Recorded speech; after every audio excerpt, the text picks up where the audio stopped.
जितनी चर्चा होगी टेंजेंट की, नॉर्मल की, सब टेंजेंट की, सब नॉर्मल की, सब किसमें होगी? पोलर में होगी। तो एक हेडिंग डाल देना केवल पोलर कोऑर्डिनेट।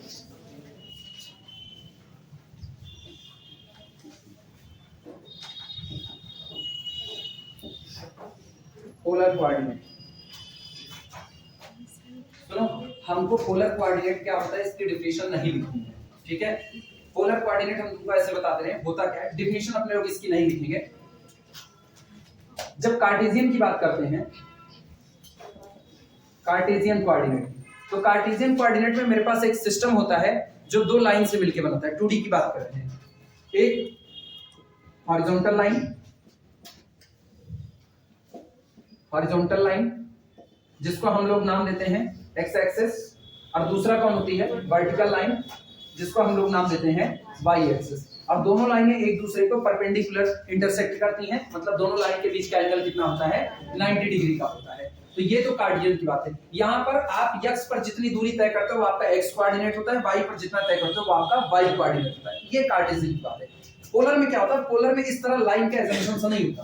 पोलर में हमारे पास बेसिकली कुल 3 चीजें होती हैं।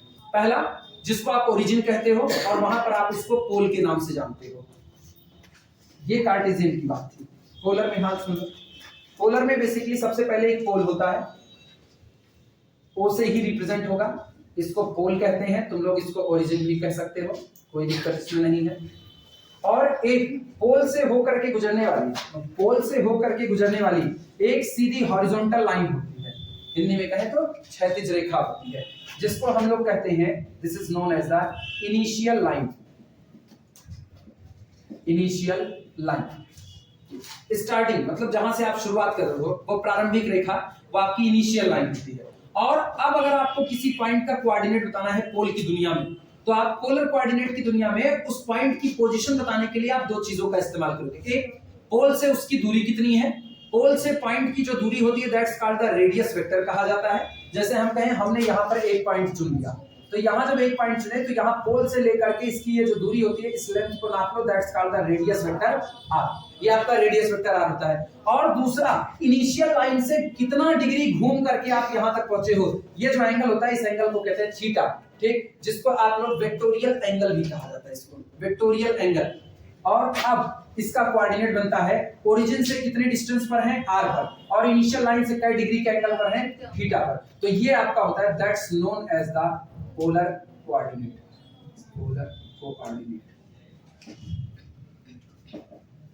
कोई पूछे पोलर कोऑर्डिनेट क्या होता है, तो सिंपल सा, किसी पोलर सिस्टम में किसी दिए गए पॉइंट का पोलर कोऑर्डिनेट 2 लोगों से मिलकर के बनता है। पहला, ओरिजिन से आपकी रेडियस जो डिस्टेंस होती है, that's called the length of radius vector r, वो आपका पहला कोऑर्डिनेट होता है। इनिशियल लाइन से पार्टिकल की पोजीशन कितना एंगल बना रही है, थीटा, वो आपका सेकंड कोऑर्डिनेट होता है। और आपका पोलर कोऑर्डिनेट बनता है r, थीटा। यही आपका पोलर कोऑर्डिनेट जाना जाता है। क्लियर है ये बातें? हम लोगों को इसको लिखना नहीं, हम लोग इसको बस ऐसे बार-बार जानते हैं, क्यों बिना मतलब का ना डिफिनेशन नहीं घुसेड़ी जा रही है उसमें। क्लियर है? समझ में आया क्या होता है? अगर फिगर ऐसा बनाना चाहते हो तो फिगर ऐसा बना सकते हो, छोटा सा ना। This is known as the pole, this is known as the initial line, and this is known as the polar coordinate. जिसको आप कहते हो वेक्टोरियल एंगल, ये होता है आपका रेडियस वेक्टर।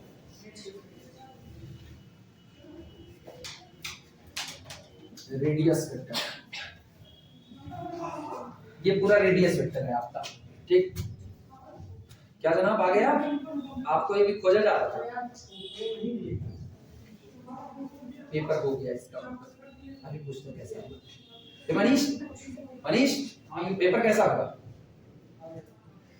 सर पेपर थोड़ा अच्छा होता है, हर बार अच्छा होता है, ये थोड़ा अच्छा नहीं करता, रिजल्ट गड़बड़ा जाता है। क्या पता वो भी अच्छा हो जाए। क्लास दिखेंगे कहाँ था? सेंटर अच्छा, बड़के कॉलेज में, कैम्ब्रिज यूनिवर्सिटी। ऑक्सफोर्ड का भी सेंटर बना है, ऐसा नहीं? मेरे फ्रेंड का ऑक्सफोर्ड का तगड़ा बना दे रहे हैं, ताकि पहचानेगा हमको। काहे के लिए? जिससे बाद में ना पूछे पेपर कैसा हुआ। पेपर तो जाते क्या,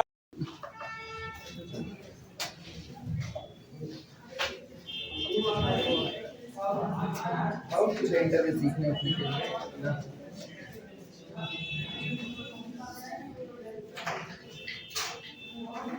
अच्छा सुनो, स्पीकर को हम वापस बना रहे हैं यहाँ कॉर्नर पर, तो मेरे पास ना लिखने उखने के लिए जगह छूट जाए। ये था, ये मेरे पास कौन था, ओ, जिसको हम लोग कहते हैं फिक्स्ड पॉइंट।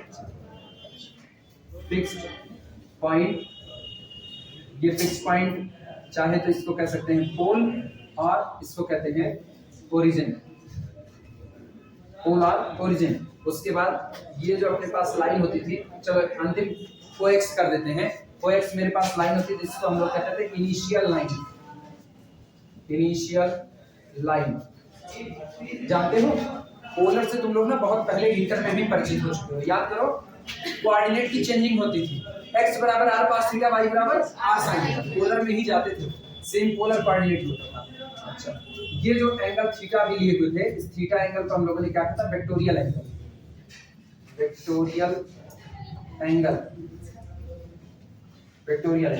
और ये मेरे लिए रेडियस वेक्टर OP था पूरा। ये पॉइंट कैपिटल P था जिसके कोऑर्डिनेट r थीटा बने थे, और ये कौन था, पूरा का पूरा रेडियस वेक्टर OP था। ठीक, और ये जो r थीटा आया था इसको कहा जाता है, ये कौन होता है, पोलर कोऑर्डिनेट।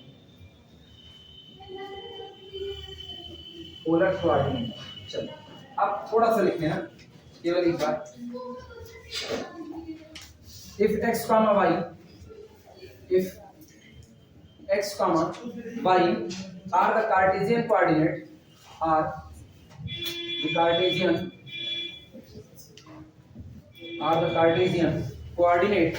of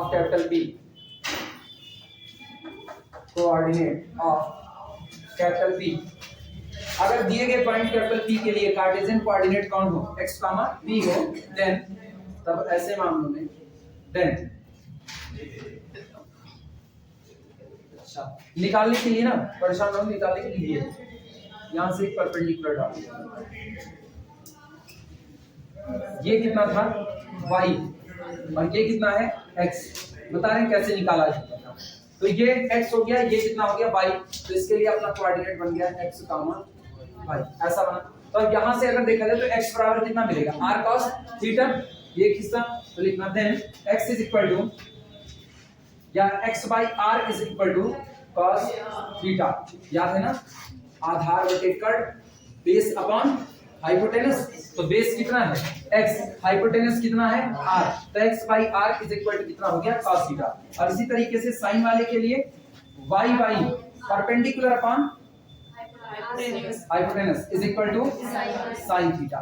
यानी दिस इंप्लाइज दैट x बराबर r cos थीटा, और दिस इंप्लाइज दैट y बराबर r sin थीटा। लिख करके ऐसे फिर मान लेना। पोलर कोऑर्डिनेट में ये तो होता है r कॉमा थीटा, लेकिन जहां पर x बराबर रखा जाता है r cos थीटा और y बराबर r sin थीटा। ठीक, वेयर जहां पर ये बातें सब लोग जानते हो, ये इंटर में कई बार तक आई है। r बराबर क्या होता था, x square plus y square, और थीटा बराबर tan inverse y by x।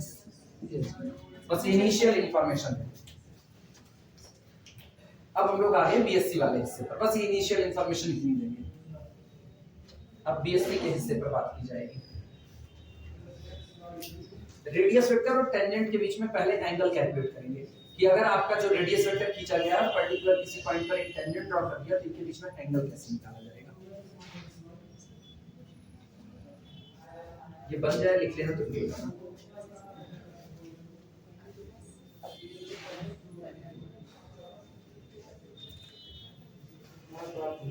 जल्दी जितनी जल्दी तुम लोगों को खत्म करें मुझको राहत मिल जाएगी। एक क्लास से और पढ़ाने से बच जाएंगे, उसको आलस रखती है। सही है, ये मत सोचना सर एक्स्ट्रा क्लास तो बुला रहे थे, कहते आलस रखती है, वो अलग बात है।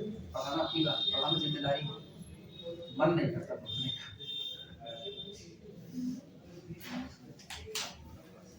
बन जाए तो बताना। बाकी लोग घर पे रुके, कौन कौन घर पे रुका? तुम लोगों में कई लोग घर पे रुके हैं, तुम लोगों में कई लोग घर पे रुके हैं ना। मना किए अभी अभी नया शुरू करेंगे, उसके बाद भी घर पे रुके नहीं देंगे। अपलोड तो हमें करना है, नहीं देंगे, नेटवर्क कनेक्टिविटी गई। अपने को अब तो यही कहना तुम लोगों से, नेटवर्क कनेक्टिविटी गई। कौन सा कौन सा? एक तो टेंडेंट नॉर्मल अपलोड कर दिए थे यार, ऐसा बदनाम मत करो। कौन सा नहीं मिला था? कौन सा? पबजी वाले कौन सा कह रहे थे? छोड़ दिए? अब तुम छोड़ दो पबजी वाला, पबजी छोड़ दे। ये तो ऐसा लगे जैसे आदमी जान छोड़ दे और बाद में घूमता हुआ नजर आए। तो मतलब दोस्त के फोन में अपने अपनी बैटरी लाइफ बचा रहे, दोस्त वाली खा रहे हो। नहीं मतलब है नहीं है, घर वाले फोन में है। देखो आखिरकार आए हो रास्ते, हटा इसको। अरे घर पे रहते नहीं काम। हाँ हाँ, कहाँ तक पहुँचे हो?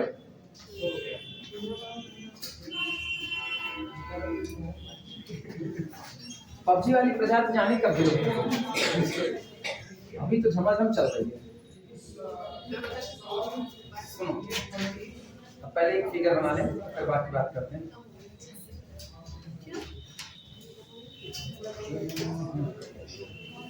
ध्यान देना, सुनो थोड़ी देर ना तुम लोग कुछ मत बनाना, केवल अभी देखते रहो। उसको फिगर उल्टा बना।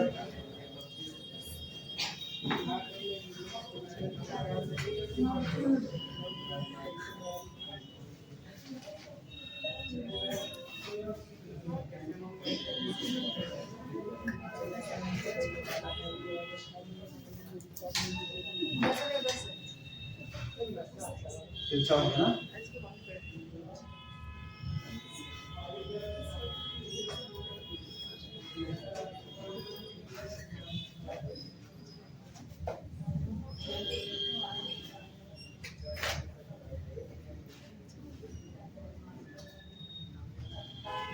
देखो मेरे फिगर पर मत जाना, इसमें ना हम कुछ भी बना सकते हैं ऐसा।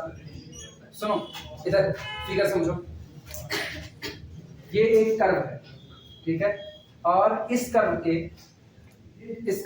एक पॉइंट पर एक रेडियस वेक्टर को ड्रॉ किया गया है।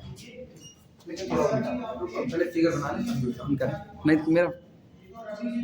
अब सुनना, इस पूरे फिगर का मतलब सुनना। एक्चुअली हमको निकालना है angle between the radius vector and the tangent eight a point. Particular एक पॉइंट पर, ये जैसे पॉइंट हमने ले लिया capital P, point capital P पर हम एक टेंजेंट को ड्रॉ करते हैं। ये टेंजेंट, जो ये टेंजेंट आ रहा है, इस टेंजेंट के और पर्टिकुलर पॉइंट पी पर खींचे गए रेडियस वेक्टर के बीच में जितना एंगल है, हमको यही एंगल फाई निकालना है। हम किए क्या, एक कर्व के ऊपर, ध्यान से सुनना, एक कर्व के ऊपर मुझको दो बगल बगल के पॉइंट दिए। ये जो P और Q हमने इतने दूर दूर रखे हैं ना, ये केवल तुमको नजर आए इसलिए दूर दूर रखे, बाकी एकदम नजदीक के पॉइंट है, काफी नजदीक के पॉइंट है। तो P और Q के बीच की दूरी कोई बहुत ज्यादा डिस्टेंस नहीं है, छोटी डिस्टेंस है। ऐसे में P के लिए जो रेडियस वेक्टर है वो कितना है, R है। मतलब पोल O से पॉइंट कैपिटल P की जो दूरी है वो कितनी है, R है। और पोल O से पॉइंट कैपिटल Q की जो दूरी है, ये बहुत, जब पॉइंट एकदम नजदीक के है ना, तो सोचो अगर ये दूरी R है तो इसमें थोड़ा सा इंक्रीजमेंट हुआ होगा, ये होगी R प्लस डेल्टा। इससे मत सोचना कि ये इतनी छोटी है इतनी बड़ी नजर आ रही, नहीं, ये केवल सामने कंस्ट्रक्शंस नजर आए कि आपने किया क्या है, इसलिए ये ऐसा बना है। अदरवाइज ना ये पॉइंट Q इतनी दूर नहीं, यहाँ कहीं बगल में बैठा है, एकदम नजदीक में। अब सोचो अब इन दोनों की डिस्टेंस के बीच में कितने का अंतर है, बहुत माइन्यूट, स्मॉल r का। तो ये डिस्टेंस कितनी होगी, R प्लस डेल्टा। अब सुनना, इनिशियल लाइन के साथ P का रेडियस वेक्टर जो एंगल बनाता है ये कितना है, थीटा। और पॉइंट कैपिटल Q दूर नहीं, एकदम नजदीक का पॉइंट है, तो जितने की एंगल में बढ़ोतरी होगी बहुत छोटी सी माइन्यूट इंक्रीमेंट होगा, वो हो गया डेल्टा थीटा। तो इसका मतलब पॉइंट कैपिटल P का इनिशियल लाइन के साथ जो एंगल है वो है थीटा प्लस डेल्टा। इतनी बातें क्लियर है। हमने एक काम किया, P के रेडियस वेक्टर को आगे बढ़ा दिया और पॉइंट कैपिटल P पर एक टेंजेंट को ड्रॉ कर दिया। जाहिर सी बात है टेंजेंट हॉरिजॉन्टल लाइन के साथ जो एंगल बनाता है, असम्पशंस कहता है ये एंगल कितना है, साइन। तो हमेशा जब भी होगा ना, हम आगे यही काम करेंगे, टेंजेंट का हॉरिजॉन्टल लाइन के साथ बना हुआ एंगल हमेशा क्या माना जाता है, साइन। मानने को आप कुछ भी मान सकते हो, स्टैंडर्ड नोटेशन उसका क्या है, साइन होता है। तो रेडियस वेक्टर के और ये रेडियस वेक्टर के और पॉइंट कैपिटल P पर खींचे गए टेंजेंट के बीच में हम एंगल मान लेते हैं कितना, फाई। उसको यही एंगल चाहिए।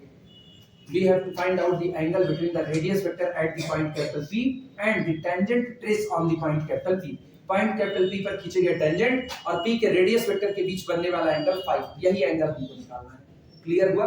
उसके लिए हम एक काम करते हैं, ये जो पॉइंट कैपिटल क्यू है यहाँ से हम पॉइंट कैपिटल पी के रेडियस वेक्टर पर एक परपेंडिकुलर ड्रॉ कर देते हैं। तो ये एंगल कितना हो गया जो नजर आ रही है 90 डिग्री, और इसको हमने क्या मान लिया है कैपिटल। बस यही पूरे फिगर का कंस्ट्रक्शन है। चले अब सॉल्व करें। सर वो r प्लस डेल्टा मतलब सिर्फ डेल्टा नहीं, केवल डेल्टा आर कैसे ले सकते हैं बग्गी?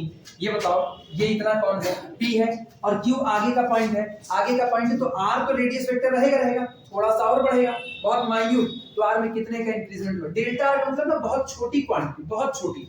अगर आप डेल्टा R लेना चाहोगे केवल डेल्टा R, तो कल को हम delta R tending to R plus delta R, total quantity जो आ रही है वो R प्लस डेल्टा R है। अच्छा मतलब r प्लस डेल्टा भी तो R प्लस डेल्टा का मतलब क्या? डेल्टा ना एक बताता है कि आपका इंक्रीमेंट हो रहा है, बहुत छोटा इंक्रीमेंट हो रहा है। ये क्वेश्चन ये मान ये कर्व है, कर्व ये कर्व वो छोड़ो ये कर्व। हाँ नहीं, कुकुर बांधने भी काम आता है भैया, झगड़े करने नहीं काम आता है। ये इतना होगा ये कर्व। अब ये बताना ये पूरे कर्व पर कोई दो एडजेसेंट पॉइंट लेना। एडजेसेंट मतलब जान रहे हो ना, अगल बगल के पॉइंट। एक अब मेरे तो दो हाथ और है, नहीं हम लेके दिखाते। ये दोनों बगल के पॉइंट, अगल बगल के पॉइंट है, और कहीं एक पोल लेना पड़ेगा। तो ये बताओ, जब हम कहीं पर पोल लेंगे, इस पॉइंट को उठाओ, वहां से रेडियस वेक्टर मिलाओ, एक दूरी आई। जब इसके आगे वाले पॉइंट पे मान लो ये पहली कड़ी हम ले रहे हैं, ये पहली कड़ी और ये दूसरी कड़ी, क्या ये दोनों कड़ी एकदम बगल बगल है कि नहीं? इसको पोल से मिलाओ और इसको पोल से मिलाओ। ये ऊपर बैठी हुई है, ये ऊपर है, तो ये और पोल की डिस्टेंस और इसके और पोल की डिस्टेंस के बीच में थोड़ा सा फर्क आएगा, ज्यादा या थोड़ा? बहुत थोड़ा सा। तो थोड़ा सा फर्क दिखाने के लिए ये क्या कर दिया गया? डेल्टा आर ऐड कर दिया गया। डेल्टा आर आपको बताता है कि आपके रेडियस वेक्टर आर में थोड़ा सा इंक्रीमेंट हुआ है, थोड़ा सा बढ़ा हुआ है, बस इतनी सी बात है। अभी समझ आया? तो डेल्टा मत ऐड करना। डेल्टा क्या होता है ना, डेल्टा रिप्रेजेंटेशन है थोड़ी सी होने वाली बढ़ोतरी का, लेकिन बढ़ोतरी हो किस में? रेडियस वेक्टर में हो रही है। इसीलिए जब एंगल थीटा में बढ़ोतरी होती है, जब एंगल थीटा में बढ़ोतरी होती है तो हम लोग कहते हैं थीटा में होने वाला इंक्रीजमेंट। डेल्टा थीटा मतलब माइन्यूट इंक्रीमेंट, और रेडियस वेक्टर में हो रही है तो पहले रेडियस वेक्टर कितना था? r, अब इंक्रीजमेंट हो रहा है बहुत थोड़ा सा, तो r प्लस डेल्टा r। ये डेल्टा इंक्रीमेंट को दिखा रहा है, थोड़े से इंक्रीमेंट, बहुत माइन्यूट। और कल को हम लोग ना delta r approaches to the zero करा देंगे। ये रहा, ये यहां से पॉइंट चुना, एक ये मिला, इसके जस्ट बगल का पॉइंट देखना, यहीं से तो लाइन खींची जाएगी। यहां से लाइन खींच रहे हैं, ये बताओ यहां तक आए, क्या ये और ये डिस्टेंस में थोड़ा सा अंतर आएगा कि नहीं आएगा? उसी थोड़े से अंतर को दिखाने के लिए इसका कह दिया r प्लस डेल्टा r, और इसका कितना कह दिया? r कह दिया। सिर्फ डेल्टा r आप नहीं कह सकते। डेल्टा r कहने का मतलब ना, आप ओरिजिन के एकदम बगल में बैठे हो, यही डेल्टा r, बस थोड़ा सा। तो हम ये थोड़ी, हम तो इतने लंबी दूरी चल करके आ रहे हैं। अभी सबको क्लियर हुआ ये बात? चले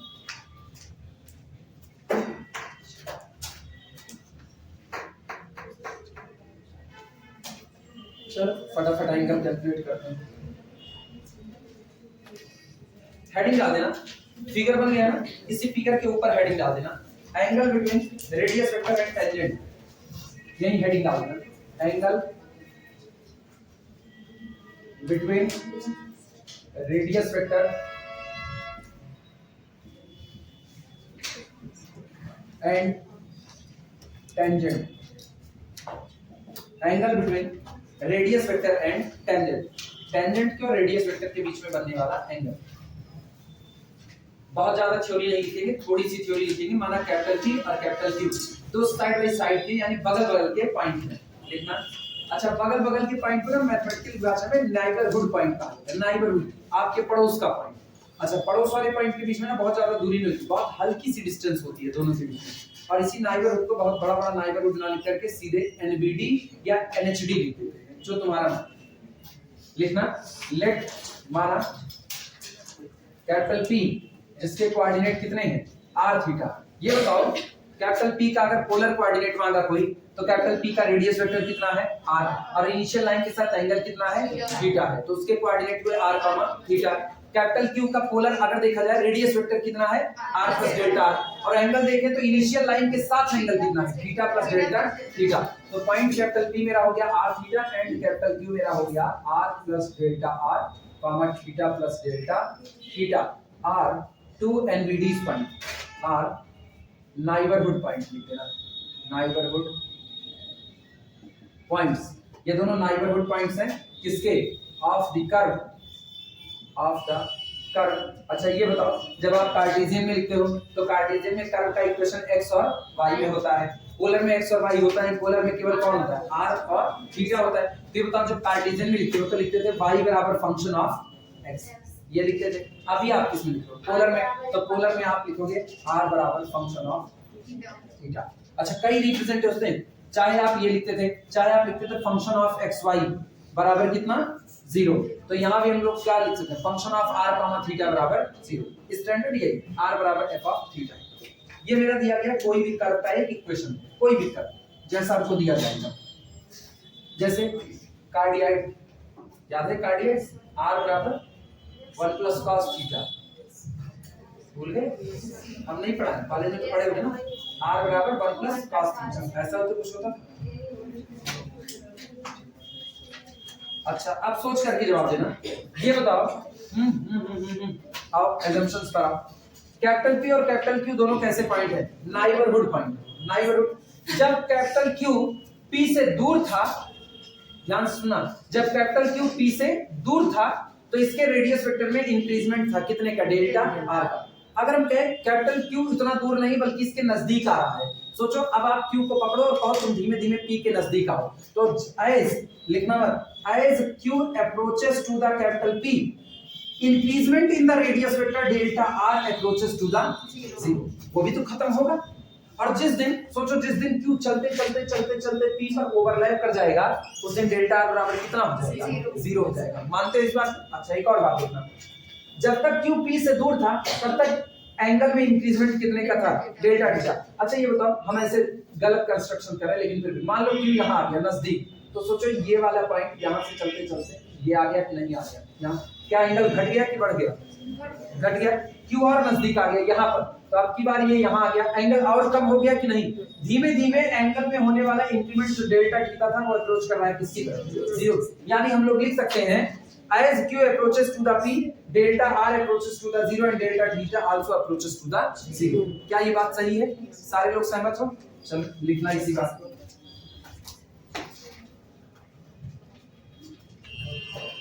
लिखना as capital Q approaches to the P, this implies that delta R tending to the 0, ठीक, and delta theta also tending to the 0। अब दोनों कंबाइंड में असर क्या दिख रहा है, अब कंबाइंड का असर देखना, एक कॉर्नर पर लिखना, कॉर्नर पर कंफ्यूजन है क्या, कंफ्यूजन है डेल्टा डेल्टा थीटा अप्रोचेस में, वो तो पूछ रहे बनी बात नहीं। r is equal to f theta, r is equal to f of theta, r is the function of theta। हां तो ये इसमें क्लियर नहीं है कि r तो फिक्स है ना, तो थीटा के चेंज होने से कौन सा, किसी कर्व के लिए रेडियस वेक्टर फिक्स नहीं होता है, कर्व के ऊपर मौजूद किसी पॉइंट के लिए रेडियस वेक्टर फिक्स होता है। अरे सुनो सुनो, ये आओ इधर आओ, कार्डियाइड बनाते हैं, कार्डियाइड कभी कभी तो देखे होंगे कार्डियाइड, ये कार्डियाइड। अब सुनना, यहाँ पर एक पॉइंट है वो चलने की शुरुआत करता है, जब पॉइंट यहाँ पर है तो इसका रेडियस वेक्टर कितना है, r है, और ये एंगल कितना है, थीटा बने, चलो r1 और थीटा। अब की पॉइंट धीमे से ना आगे बढ़ता है, जब पॉइंट आगे बढ़ेगा तो पॉइंट यहाँ पहुंच गया, यहाँ पहुंच गया तो इसकी पोजीशन अपने कार्टेशियन में तो बता नहीं सकते, किस में बताएंगे, पोलर में, पोलर में बताएंगे तो अब की बार ये रेडियस वेक्टर ये हो गया, मान लो क्या आज भी वही पुराना वाला ही r1 है, आज भी पुराना r1 है, नहीं कहां, अब तो बदल गया ना, अब ये कौन हो गया r2, तो क्या एंगल भी बढ़ गया कि नहीं बढ़ गया, एंगल कितना हो गया, थीटा।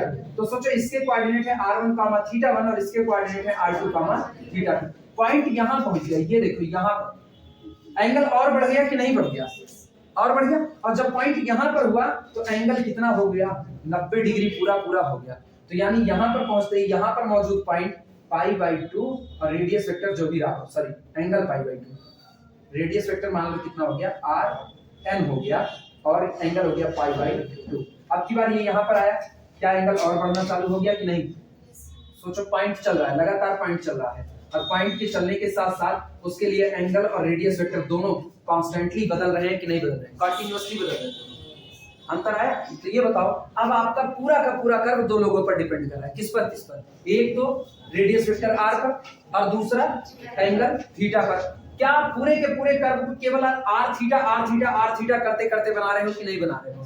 जब आपका पूरा कर्व केवल आर थीटा करते हुए बन रहा है तो आप लिखते हो r is the function of theta. अगर हम कहें थीटा बराबर 45 डिग्री, थीटा बराबर 45 डिग्री, तो क्या 45 डिग्री पर कोई एक ही रेडियस वेक्टर आएगा कि नहीं आएगा? मान लो 45 डिग्री एंगल यहाँ होता है यहाँ, तो आपका रेडियस वेक्टर ये मिलेगा कि नहीं? सोचो 45 डिग्री पर रेडियस वेक्टर ये हुआ, हम थीटा बदल दे तो क्या रेडियस वेक्टर बदल जाएगा कि नहीं? बदल जाएगा। हम थीटा बराबर 90 डिग्री कर दे तो क्या रेडियस वेक्टर आपकी ये हो गया कि नहीं? तो इसका मतलब आर इस पर डिपेंड कर रहा है। थीटा अपने ऐसे क्यों लिखा? अपने ऐसा क्यों? Theta is the function of r. Upper भी तो सही है। अब की हम रेडियस वेक्टर r बराबर 2 कर दिए, r बराबर 2 कर दिए, मान लो ये डिस्टेंस मान लो 2 सेंटीमीटर है, तो अब की बार हम r बराबर, अब की बार अगर हम रेडियस वेक्टर 6 कर दें तो क्या ये बदल जाएगा कि नहीं बदल जाएगा? बदल सकता है। लेकिन गौर करना, आप एक बंधे हुए कर्व पर चल रहे हो, इसीलिए आप क्या लिखते हो? r बराबर फंक्शन ऑफ थीटा। क्योंकि ऐसा हो सकता है आदमी सीधे ऐसे बढ़ रहा हो, इस तरीके से एक लाइन पर बढ़ रहा हो। मकड़ी जाला देखे हो? मकड़ी का जाला, उसको ना इक्विएंगुलर स्पाइरल की कैटेगरी में डाला जाता है। इक्विएंगुलर स्पाइरल एक कर्व होता है, वो मकड़ी के जाले की ही तरह काम कर रहा होता है। जैसे ये गौर करो, अब ये गौर करो, अब तुमको ना पॉइंट अपनी पोजीशन और डायरेक्शन दोनों बदलता हुआ नजर आएगा। यहां से पॉइंट चलने की शुरुआत किया, ध्यान देना, यहां से अभी क्या रेडियस वेक्टर कम है कि नहीं? बोलो। ओरिजिन से रेडियस वेक्टर की दूरी अभी कम है, फिर एंगल कितना है? 0, पॉइंट उठता है यहाँ से, उठ गया। अब की बार बोलो, क्या कुछ डिस्टेंस आई कि नहीं आई? कुछ डिस्टेंस आई, और अब की बार एंगल भी आ गया कि नहीं आ गया? अच्छा, अब की बार बोलो, अब पॉइंट यहाँ पहुंच गया, क्या रेडियस वेक्टर बढ़ गया कि नहीं बढ़ गया? एंगल भी बढ़ गया। अब की बार ये पॉइंट यहाँ से चल गया। अब बोलो, अब इसके लिए यहां से रेडियस वेक्टर ये हो गया कि नहीं हो गया? आपकी रेडियस वेक्टर फिर बदल गया। अब ये पॉइंट फिर यहां से चलता है,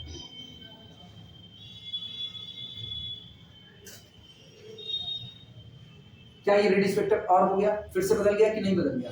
और एंगल थीटा हो सकता है पहले जो एंगल, जैसे यहां का, यहां जब पॉइंट पहुंचेगा और यहां जब पॉइंट पहुंचेगा, दोनों ही बार उसके लिए एंगल सेम होगा, क्या अलग अलग होगा, लेकिन दोनों ही बार उसका रेडियस वेक्टर बदल चुका है, ठीक। और रेडियस वेक्टर इसके लिए अगर r1 लिखा जाएगा तो इसके लिए पूरा पूरा क्या लिखा जाएगा? r2 लिखा जाएगा। क्या दोनों के कोऑर्डिनेट अलग हैं कि नहीं? तो सोचो एक ही प्लेन पर एक ही एंगल पर पॉइंट अपना कोऑर्डिनेट अलग अलग रखा है। क्यों? क्योंकि उसके लिए पहला रेडियस वेक्टर केवल इतनी दूर का कितना है? r1। अगर ये एंगल हम कहें इसका पॉइंट r1, थीटा बने तो ये होगा r2, थीटा। ये लोग ना कोलिनियर हैं, लेकिन एंगल इनका सेम, सॉरी एंगल सेम है, इसीलिए ये लोग कोलिनियर है, लेकिन रेडियस वेक्टर इनका सेम नहीं है। अब की बार इसी पॉइंट पर ना हम ऐसे ही आगे बढ़ते जाएंगे, ऐसा। अब की बार पॉइंट यहां पहुंच गया, रेडियस वेक्टर बदल गया, पूरा कर्व केवल किसके बेस पर खींचा जा रहा है? r के और थीटा के। तो r is the function of theta, theta is the function of r। Same हो गया। इसीलिए पोलर में जब भी किसी कर्व के इक्वेशन को लिखते हैं तो सीधे सीधे लिख देते हैं r बराबर फंक्शन ऑफ थीटा, ऐसा कर। अब कार्टेशियन में आप कार्टेशियन वाला हिस्सा देख लो, अगर कंफ्यूजन हो रही है। x square plus y square is equal to r square, ये रहा। इस पर आ जाना। अब इस पर जब आओगे, अब फिर वही कहानी हो गई कि नहीं? क्यों? क्योंकि y square is equal to r square minus x square. x पर आपको इनको सेटिस्फाई करने वाला ये सर्किल का इक्वेशन है कि नहीं? सर्किल का क्या हर पॉइंट इसको सेटिस्फाई कर देगा? सब तो नहीं कर पाएंगे, केवल वही सेटिस्फाई करेंगे जिनके लिए x और y करो तो कितना आ जाए? r स्क्वायर के बराबर। यही इतना तो सेटिस्फाई। अच्छा, पैराबोला y स्क्वायर बराबर 4ax, इनका हाल देखो। अब बताना, x यहां पर तो y यहां, x यहां y यहां, x यहां गए y यहां निकला, x यहां आया y यहां आया, x यहां y यहां। हर बार x के बदलने पर y बदल रहा है कि नहीं बदल रहा है? अब की बार गौर करना, लेकिन हमेशा थोड़ी ये x यहां एक बार पॉजिटिव एक बार नेगेटिव, एक ही बार में दो वैल्यू, फिर इनपुट x पड़ा, एक बार पॉजिटिव एक बार नेगेटिव, फिर एक बार पॉजिटिव एक बार नेगेटिव। तो क्या ये पूरा का पूरा पैराबोला भी x और y का फंक्शन है कि नहीं?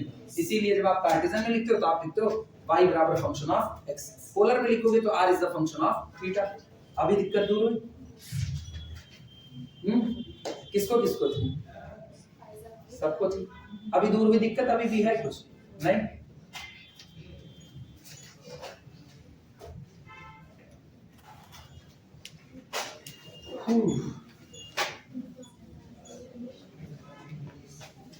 तो आर को कांस्टेंट समझने की गलती मत करना।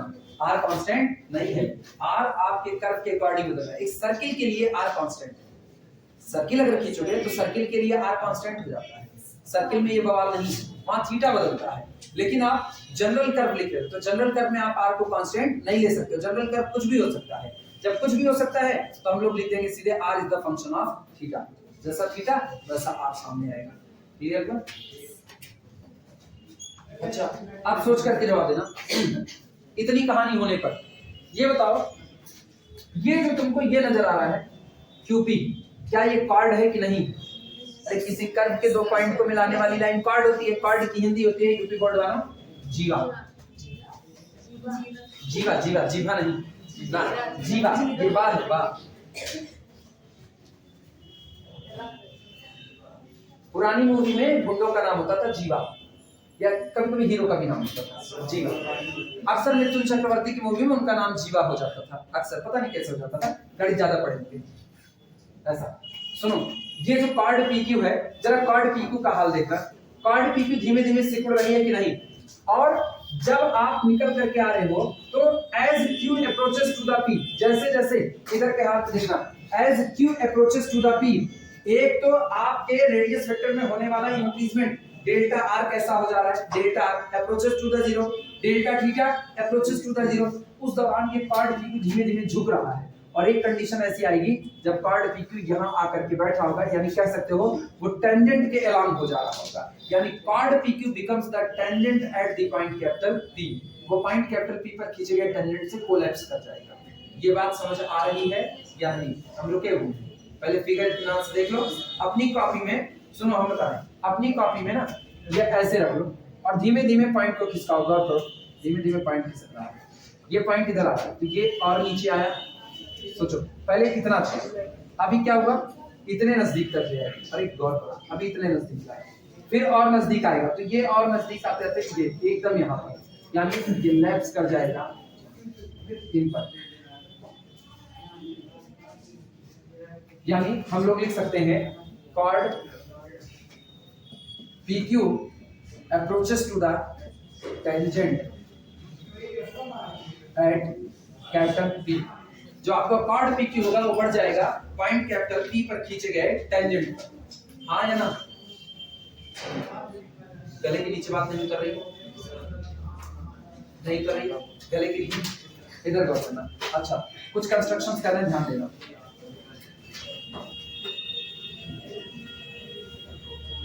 बोलो, ये पॉइंट है कैपिटल पी, ये कैपिटल पी पर खींचा गया टेंजेंट है और ये है कॉर्ड। ये कॉर्ड पी क्यू है, ठीक है। अब धीमे से पॉइंट क्यू को खिसकाओ पी की तरफ, यहाँ आ गया, यहाँ आ गया तो ये कॉर्ड अब ये नहीं रह जाएगा। अब ये कॉर्ड किया, अब तक टेंजेंट से बहुत दूर थी, अब टेंजेंट के नजदीक आ गई कि नहीं आ गई? अब की बात फिर और नजदीक ला है, यहाँ आ गया। अभी गौर करना,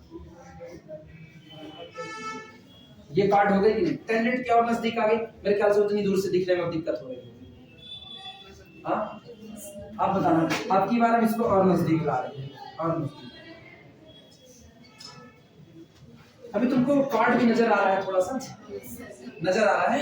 अगर नजर आ रहा है 6x6 के ऊपर चल रही हो, ये थोड़ा सा ना, मतलब जैसे ये पॉइंट क्यू, जैसे जैसे ये पॉइंट कैपिटल क्यू नजदीक आ रहा है, सोचो टेंजेंट के और कॉर्ड के बीच की दूरी खत्म हो रही है। पहले कॉर्ड कहाँ था? पहले कॉर्ड यहाँ था। अभी बोलो, टेंजेंट और कॉर्ड दोनों अलग अलग नजर आ रहे हैं कि नहीं आ रहे?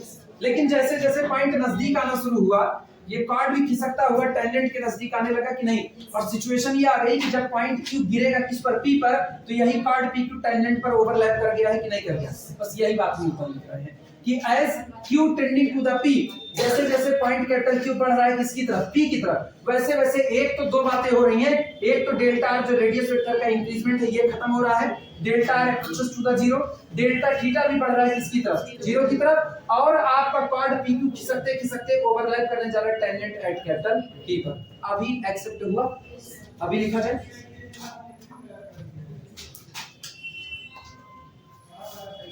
टेंजेंट एट कैपिटल टी, ठीक। और एंगल, अच्छा जरा एंगल देखना, क्यू पी एम, इस एंगल की बात करें। QPM इज इक्वल, ये बताओ आज फाई एंगल कौन है? फाई एंगल टेंजेंट के और रेडियस वेक्टर के बीच बना एंगल है, यही एंगल तो फाई है। जबकि देखो कार्ड ज्यादा एंगल ले रहा है, अगर आप कार्ड से एंगल निकालोगे तो ये angle phi plus delta phi होगा कि नहीं होगा, ये एंगल। लेकिन जब आप Q को खिसकाते P पर ला रहे हो तो आपकी जो कार्ड अलग थी वो भी टेंजेंट बनने को तैयार हो गई है, तो इसका मतलब डेल्टा फाई अप्रोच कर जाएगा किसकी तरफ? जीरो की तरफ। और जब डेल्टा फाई यानी एंगल में होने वाला इंक्रीजमेंट जीरो बढ़ गया तो एक दिन कह सकते हो angle QPM approaches to the angle, कर सकते हो। इसका मतलब जिस दिन ऐसी कंडीशन आएगी ना लिमिटिंग पोजीशन, ये एंगल खुद कौन बन जाएगा? फाई इटसेल्फ बन जाएगा। हाँ या ना? मानते हो इस बात को? नोट करो, मेरे कहने से मत मानो। अरे तुम लोग उसको लगा ना, तुम लोग टेंडिंग टू करो ज्यादा अच्छा रहेगा, कंफ्यूजन हो। Tending to the phi, angle QPM tending to the phi.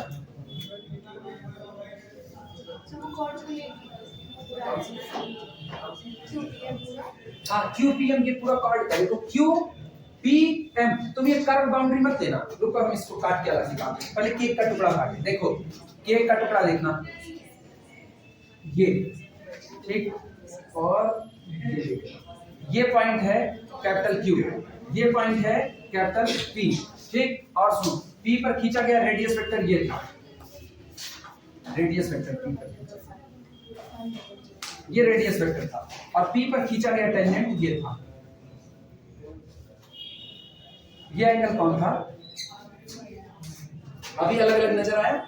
अब जब Q बढ़ रहा है किसकी तरफ? P की तरफ, तो उस दौरान डेल्टा R अप्रोच कर रहा है किसकी तरफ? जीरो की तरफ। और सोचो ये एंगल, ये एंगल कितना था? फाई प्लस डेल्टा फाई, ये भी तो खत्म हो रहा है, ये देखो ये एंगल भी तो खत्म हो रहा है धीमे धीमे, तो ये एंगल बढ़ जाएगा किसकी तरफ? फाई की तरफ। ये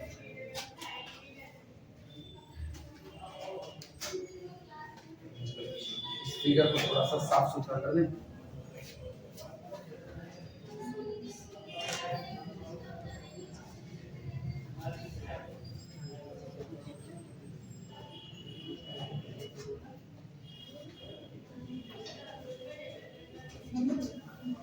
अभी साफ पंजाब बताना, फिर कुछ लिखा जाए। अगर हम सीधा फार्मूला लिखाएं, काम मेरा सीधे फार्मूले का, लेकिन हम जान रहे हैं सीधा फार्मूला लिखाएंगे ना, तो पिछली बैच में हम देख चुके हैं, तब ऑब्जेक्टिव था, सब्जेक्टिव नहीं था। तब भी हम सीधे फार्मूला लिखाए तो कई लोग कहे सर जी कैसे आया, बाद में फार्मूले डेरिवेशन कराए, सर जी इतना लंबा पूछा जाएगा, हम क्यों ओब्लिगेटरी पहले ही बता रहे थे, ऑब्जेक्टिव नहीं होगा, एक्सेप्ट नहीं होता। मैथमेटिकली कोई थ्योरी जब तक सामने प्रूफ नहीं होती तब तक एक्सेप्ट नहीं होती, इसीलिए हम इसका प्रूफ दे रहे हैं। एग्जाम में इसका प्रूफ पूछा जाएगा, इसकी गारंटी नहीं है। हम लोगों के टाइम में पूछा जाता था, हम लोगों के टाइम में किसी फार्मूले का डेरिवेशन मांग सकता था, क्योंकि पूरा सब्जेक्टिव होता था। तुम लोगों के टाइम में भगवान मालिक है, पूरा सब्जेक्टिव है कि नहीं है? देन चलो शुरुआत करते हैं। देन tan phi बराबर, tan phi बराबर, अच्छा यूपी बोर्ड सीबीएसई बोर्ड दोनों लोग जानते हो tan phi कौन है? tan phi होगा limit delta theta approaches to the zero. ये याद रखना, delta r approaches to the zero है, डेल्टा थीटा उसी वक्त अप्रोच कर रहा है जीरो की तरफ, और जब ये दोनों हो रहे हैं तब आपका ये जो एंगल QPM है ये बढ़ रहा है किसकी तरफ? फाई की तरफ। तो लिमिटिंग वैल्यू है किसकी? tan of angle QPM। आया ना? रुको फिर से समझो, वापस देखना। हमको क्या चाहिए?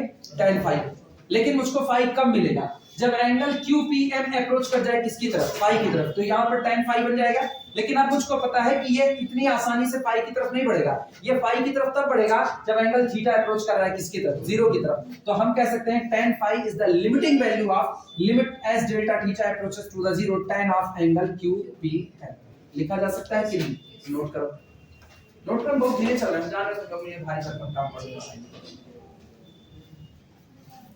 पता है बहुत छोटी मैथमेटिकली एजम्पशंस टाइप, बहुत छोटी कर्व बाउंड्री एक सीधी लाइन के तौर पर मानी जा सकती है, बहुत छोटी कर्व बाउंड्री एक सीधी लाइन के तौर पर मानी जा सकती है।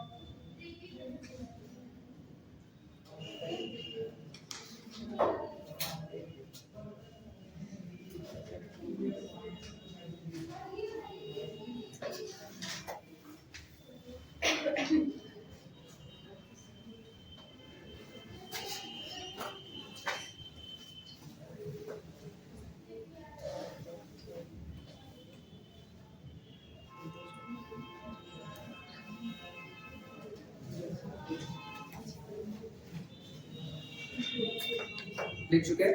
अच्छा सुनो, कुछ दिमाग अपना चलाओ अब मेरे साथ। बोलो tan of Q P M, tan of Q P M क्या लिखा जा सकता है? tan of Q P M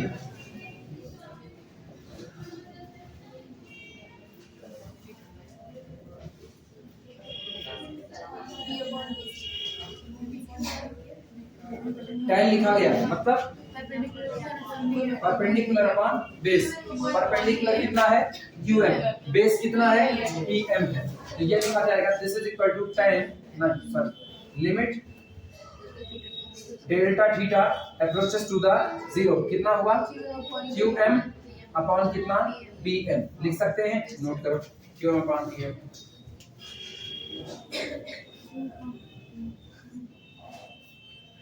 समझते हुए चलना, डेरिवेशन पूछा भले जाए तुमको समझ इसी डेरिवेशन से आएगा कि ये फार्मूला आता कहां से, और इसीलिए मैं इतने इत्मीनान से चलना है। QM अपॉन PM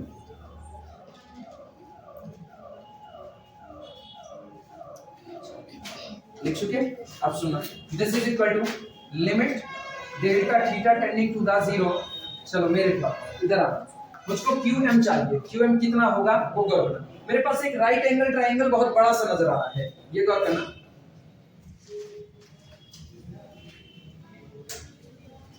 ये वाला पॉइंट कौन है? ये मेरे पास कैपिटल Q है, ये रहा। उसके बाद जहां पर 90 डिग्री एंगल बना है, ये पॉइंट कौन है? M। और ये कौन है? ये O। ये कौन है? O। मुझको QM चाहिए। ये बताओ ये एंगल कितना है? ये एंगल ये थीटा प्लस डेल्टा थीटा, ये पूरा एंगल ले रहे। इधर देखना, दिस दिस डेल्टा थीटा, केवल डेल्टा। ट्राइंगल देखना QMO, इतना ही ट्राइंगल है। ये बताओ O से लेकर के M तक आए, फिर कहां तक गए? Q तक, और उसके बाद कहां तक आए? O तक। ये बताओ ये एंगल केवल और केवल डेल्टा थीटा था कि नहीं? तो मेरा बेस एंगल यहाँ पर कितना हुआ? Delta theta. ये कौन है? O। ये कितना हुआ? QM। ये बताओ ये कितना हुआ? R plus delta R। मुझको क्या चाहिए? QM, और पता क्या है? R प्लस डेल्टा R पता है। तो फिर वापस CBSE बोर्ड तुम लोगों के लिए PVP अपॉन HHV, ठीक, और यूपी बोर्ड के लिए लाल बटे कक्का, ये रहा। साइन का मतलब लंब बटे कर्ण, कौन कौन पता है? लंब और कर्ण मतलब परपेंडिकुलर और हाइपोटेनस, दो पता है। गौर करना, परपेंडिकुलर हाइपोटेनस, लंब बटे कर्ण, यही वाला हिस्सा है। यानी हम लोगों को मिला sine of delta theta is equal to QM लंब और बटे कर्ण अपॉन कितना? R plus delta. लिख सकते हैं कि नहीं लिख सकते? मानते हो इस बात को? लेकिन जरा गौर करना, इधर रुकना। अभी बात किसकी चल रही है? QM की।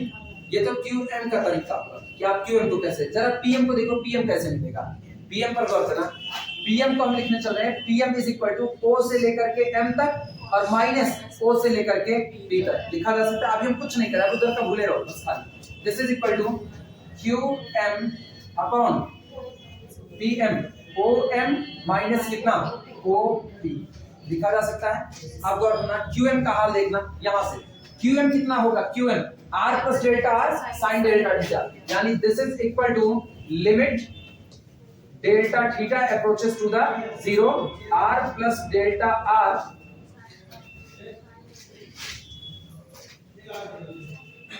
कहां था? ये बताना, R plus delta R into कितना? लिखना मत, अभी मेरे साथ बने रहो, साइन डेल्टा थीटा अपॉन इधर आना OM, O से लेकर के M तक की दूरी, और माइनस OP सबको पता है OP कितना है? OP R है, तो OP तो हम पहले सीधे लिखते हैं माइनस R। और रही बात OM की, तो आप OM निकालते हैं। ये देखो OM बेस निकालना है, बेस, और पता क्या है? ये पता, गौर करना, ये रहा और ये रहा, ठीक। बेस कितना चाहिए? OM, तो लो OM upon R plus delta R और बराबर कितना? cos delta theta. तो इसका मतलब OM is equal to R plus delta R cos delta theta. सारे लोग सहमत हो?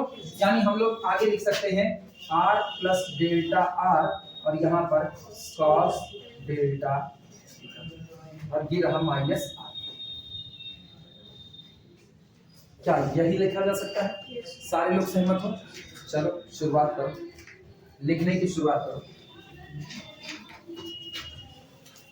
जिसको समझने में बाद में दिक्कत होगी, ये वाला बगल में बना लेना, इसी तरीके से Q M O delta theta r plus delta, और बगल में ये सब बातें लिख लेना। तुम अपने हिसाब से लिखो ना, क्योंकि समझना तुमको है, हम तो बस खाली डेरिवेशन करवा रहे हैं। मुझको केवल एक फार्मूले से मतलब जो सीधा आएगा tan थीटा बराबर सॉरी tan फाई बराबर r d theta by D R, बस इतना ही फार्मूला मुझको चाहिए और मुझको कुछ नहीं चाहिए।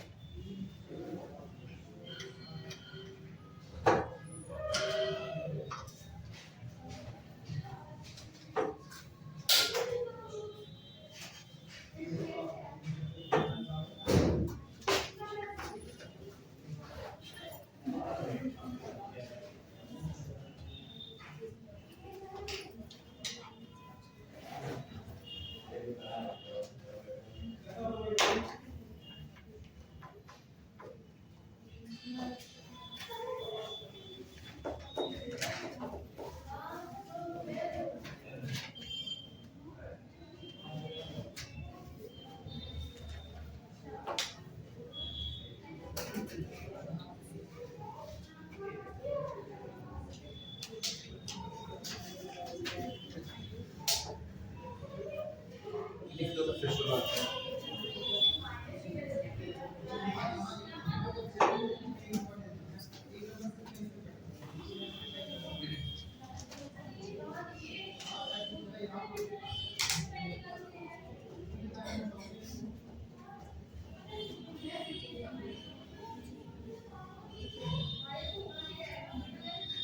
बगल वाली बात समझ तो आ रही है ना? यूपी बोर्ड वाला लाल बटे कक्का लिखना, सीबीएसई बोर्ड वाला पीवीपी एचएचबी लिखना, ठीक।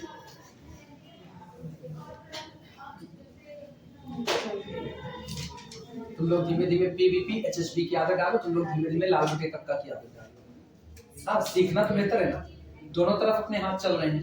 लाल बटे कक्का,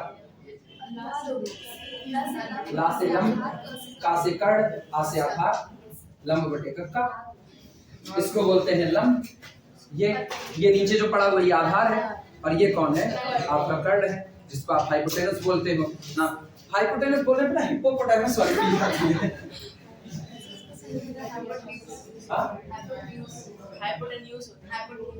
नहीं, हम लोगों को तो टीचर हाइपोटेनस बुलवाते हैं। अच्छा, सही प्रोनाउंसिएशन अलग होता है। हम लोगों को हाइपोटेनस सिखाया कि हम लोग हाइपोटेनस बांटते चले, कभी सीखने की कोशिश में नहीं किया। काम तो लंब बटे कक्का पे हो जाता था अपना। ये तो यूपी बोर्ड आ गया ना, लंब बटे कक्का नहीं, लाल बटे कक्का, लाल बटे कक्का हो गया। और तो चले शुरुआत करें, फिर आगे हो गया सबका। सुनो, इसकी जरूरतें खत्म। अब याद करो, sine theta, sign delta theta, हम इसको एक्सपेंशन करने जा रहे हैं। इसका एक्सपेंशन मुझको पता है, साइन का एक्सपेंशन आड पावर में चलता है अल्टरनेटिव साइन के साथ, ठीक। तो ये हो जाएगा, दिस इज इक्वल टू, ध्यान से सुनना, limit delta theta approaches to the zero, और हम आगे लिखने चल रहे हैं आर प्लस डेल्टा आर पढ़ा रहने दो, और साइन डेल्टा थीटा एक्सपेंड कर रहे हैं, delta theta minus delta theta cube upon factorial 3 plus minus 100, छोड़ देना, आगे जरूरत नहीं है। डेल्टा थीटा ना, ये बताओ, ये जो पॉइंट क्यू लियो, ये इतनी दूर थोड़े है, ये क्यू के एकदम बगल में, इतने बगल में है कि डेल्टा थीटा माइन्यूट क्वांटिटी है, एकदम छोटी क्वांटिटी। तो कोई क्वांटिटी एकदम छोटी है, उसका स्क्वायर करोगे, क्यूब करोगे, क्या बड़ी होगी? वो और छोटी होती जाएगी। अरे ये देखना, 1 से कम है 0.5, 25 ना, तो ये कितना होगा? 0.25, और कम हो गया। अब की बार पावर बढ़ाओ, 25 पंजे 125, 0.125, और छोटा हो रहा है। तो एक से बड़ी संख्या को और छोटा करते जा रहे हो स्क्वायर करने पर। तो ये बताओ, जब आप डेल्टा थीटा क्यूब करोगे, अगला डेल्टा थीटा होल पावर 5 छोटा होता जा रहा है कि नहीं? मुझको छोटे लोगों की जरूरत नहीं पड़ती। और यहाँ बाहर नहीं, बाहर तो यही है, होल डिवाइडेड बाय, सुनो इनका हाल देखना, r प्लस डेल्टा r, इनका एक्सपेंशन याद है, 1 minus delta theta square upon factorial 2 plus minus, so अब छोड़ देना, और माइनस r, ये भी नोट कर। सिंपल सा एक्सपेंशन है और कुछ नहीं है, सिंपल सा एक्सपेंशन, और सारी कारस्तानी केवल इस एंगल फाई को निकालने के लिए है बस।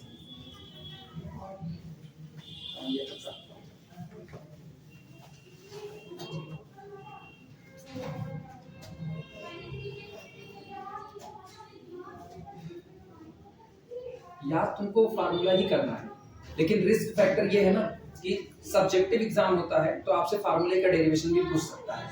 क्या देगा? Prove that the angle between the radius vector and the tangent tan phi is equal to r d theta by dr। अब करो प्रूफ, प्रूफ यही है इसका, निकलेगा ऐसे ही।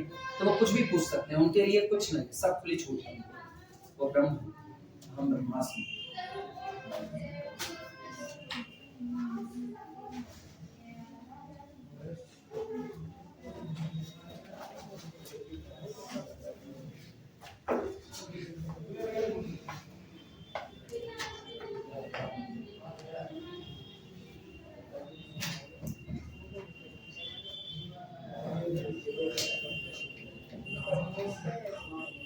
शुरुआत करें? सब लोग लिख चुके हो? ध्यान देना, सुनो, इधर गौर करो। वापस आओ मेरे पास, इधर। r का अंदर में मल्टीप्लाई होगा, बोलो r इंटू 1 प्लस r तैयार होगा, बाहर माइनस r इंतजार कर रहा है, तुरंत उड़ा दो। यहाँ काट कैंसिल आउट किया। अभी बताओ नीचे से कौन कौन बचता है? नीचे से r इंटू, पहले r का मल्टीप्लाई करते हैं r इंटू 1, लेकिन बाहर माइनस r तक कैंसिल आउट हो गया। फिर आया r into delta theta square upon factorial 2, यही आया। लेकिन मुझको पता है डेल्टा थीटा स्क्वायर बहुत छोटी क्वांटिटी है, इतनी छोटी क्वांटिटी बड़ी होने वाली तो है नहीं। ऊपर से डेल्टा थीटा इतनी छोटी है कि delta theta approaches to the 0। तो हम सारे हायर ऑर्डर वाले टर्म नेगलेक्ट कर दें, सारे हायर ऑर्डर वाले आप नेगलेक्ट करो, लेने की क्या जरूरत है। मेरे पास केवल देखो डेल्टा r इंटू कितना 1, नीचे केवल कितना बचेगा डेल्टा r, क्योंकि अगर आगे आप देखो ना डेल्टा r इंटू डेल्टा, ये भी छोटा गुणा होके बड़ा थोड़ी बनेगा और छोटा आएगा। तो हम सारी छोटी क्वांटिटी लेंगे।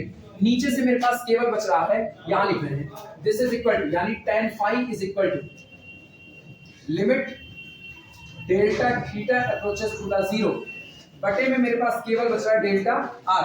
ऊपर के हाल पर देखना, ऊपर का हाल r इंटू डेल्टा थीटा ये जिंदा रहेगा, लेकिन delta r into delta theta छोटे होने की वजह से नेगलेक्ट। हम क्या करते हैं, ये पूरा का पूरा मैटर ही नेगलेक्ट कर देते हैं। पूरा हायर डिग्री के जितने टर्म है सारे नेगलेक्ट कर दिए, बचा मेरे पास केवल कौन डेल्टा थीटा। लेकिन गौर करना r इंटू डेल्टा थीटा तो ठीक है चलेगा, लेकिन delta r into delta theta और छोटा होगा, तो ऊपर से केवल बचाते हैं r इंटू डेल्टा थीटा। और यहाँ हम आगे लिख देंगे नेगलेक्टिंग हायर डिग्री टर्म। जितनी भी हायर डिग्री के टर्म है उन सबको हमने क्या कर दिया, नेगलेक्ट कर दिया। क्यों? क्योंकि वो सब हायर डिग्री के थे। जैसे जैसे आप डिग्री बढ़ाते जाते हो चीजें और क्या होती जाती, छोटी, और उतनी छोटी चीजों के कोई मायने नहीं होते। तो मेरे पास केवल फाइनल बचेगा r delta theta upon delta r। ये इतना लिखो, ब्रैकेट में हम बोलते हैं वो लाइन लिख लेना ब्रैकेट में।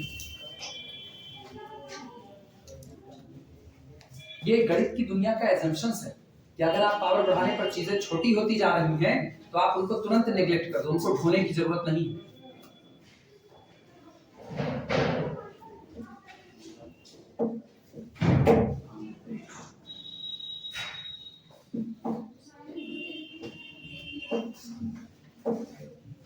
बोले ब्रैकेट के अंदर कैसा लिखो, नेग्लेक्टिंग स्मॉल क्वांटिटी, ब्रैकेट ऐसे ब्रैकेट बना देना, उसमें लिखना neglecting small quantity of second and higher order, neglecting small quantity of second and higher order. जो सेकंड ऑर्डर और हायर ऑर्डर इससे ऊपर मतलब थर्ड ऑर्डर फोर्थ ऑर्डर जितने भी आपके हायर डिग्री वाली क्वांटिटी आप इन सबको क्या कर दीजिए, नेग्लेक्ट कर दीजिए। आप सोचो मेरे पास क्या है, दिस इंप्लाइज दैट, इसका मतलब हुआ tan phi बराबर tan phi is equal to, सुनो ये लिमिट है delta theta approaches to the 0, लेकिन सबको पता है as delta theta approaches to the 0 delta r also approaches to the 0 होता है। ये बताओ उस दिन r के ऊपर तो कोई फर्क नहीं पड़ा, लेकिन डेल्टा थीटा डेल्टा r ये rate of change of measurement बन चुका है। ठीक, तो ये कौन होगा, d थीटा ये angle, this is the angle between radius vector and tangent at the point capital p। ये पॉइंट कैपिटल p पर खींचे गए रेडियस वेक्टर और p पर खींचे गए टेंजेंट के बीच बने हुए एंगल को देने का फार्मूला है tan phi is equal to r d theta by dr। और जहां पर हमको एंगल क्या चाहिए, phi, तो phi क्या बनेगा, phi is equal to tan inverse r d theta dr बनेगा। एंगल का फार्मूला आ चुका है, नोट कर लो।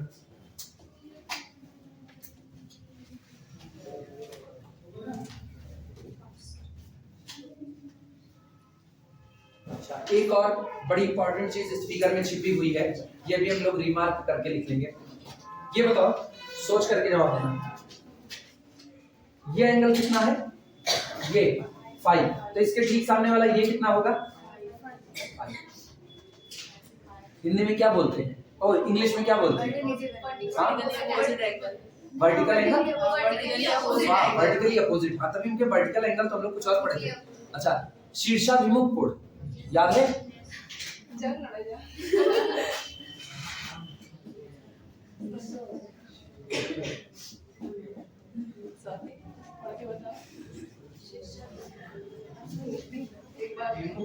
शीर्षाभिमुख, शीर्षाभिमुख पढ़ा जाता है। शीर्षाभिमुख कोण, एक तो जो खोपड़े पर बने हैं और एक दूसरे की तरफ मुंह करके बैठे हैं। हाँ, ये गौर करो, दो लाइनें अगर ऐसी हैं, ये गौर करना, ये और ये कट क्या, तो ये वर्टेक्स पर बने हुए एंगल, वर्टेक्स पर बने हुए एंगल, लेकिन दोनों ये एंगल एक दूसरे की तरफ मुंह करके बैठे हैं, तो ये दोनों एंगल कैसे होंगे? Same to same. तो वर्टेक्स पर बने हुए एंगल, वर्टेक्स पर बने एंगल जो एक दूसरे की तरफ मुंह करके, मुंह घुमा के नहीं बैठे हैं। इंग्लिश में वर्टिकली अपोजिट, इसलिए इंग्लिश थोड़ी सी अजीब सी होती है। वर्टिकली अपोजिट, हाँ वो अपोजिट, एक लेफ्ट साइड बैठा है तो दूसरा राइट साइड, ये ठीक है। अपने लोग क्या, शीर्षा अभिमुख, एक दूसरे की तरफ मुंह करके बैठे हुए एंगल, लेकिन बने कहाँ हैं? खोपड़े पर बने हुए हैं। तो ये एंगल भी थीटा, ये एंगल भी थीटा। कौन सा? नहीं, दोनों सही है, जिसकी जो आदत पड़ जाए ना। अपने लोग हिंदी मीडियम इंग्लिश मीडियम पढ़ाते पढ़ाते ना, दोनों की आदत पड़ चुकी है, तो दोनों जानते हैं। लड़कों के लिए जो हिंदी मीडियम पढ़ा उसको हिंदी की आदत है, वो शीर्षाभिमुख कोण तुरंत जानता है। एकांतर कोण तुरंत समझ जाएंगे यूपी बोर्ड वाले, सीबीएसई बोर्ड वालों को नहीं समझ आया ये ना। अभी तुम लोग अंग्रेजी में बोलो उसी चीज को, लेकिन पहले जानो तो क्या, तब बोलोगे। दो पैरेलल लाइन है और इनको एक लाइन काटती है, तो ये एंगल अल्टरनेट एंगल। तुम लोगों के लिए ये आसान है, इन लोगों के लिए एकांतर कोण कहते ही तुरंत समझ गए क्या होता है। एकांतर एक ही तरफ बने वाले, एक ही तरफ बने हुए हैं, और ये लाइन काटी है, तो ये दोनों एंगल बराबर। ये भाषा की बात है ना, इसीलिए तो हिंदुस्तान में भाषा बड़ी महत्व रखती है ना। हर 2-2 कोस पर भाषा बदल जाती है हिंदुस्तान में।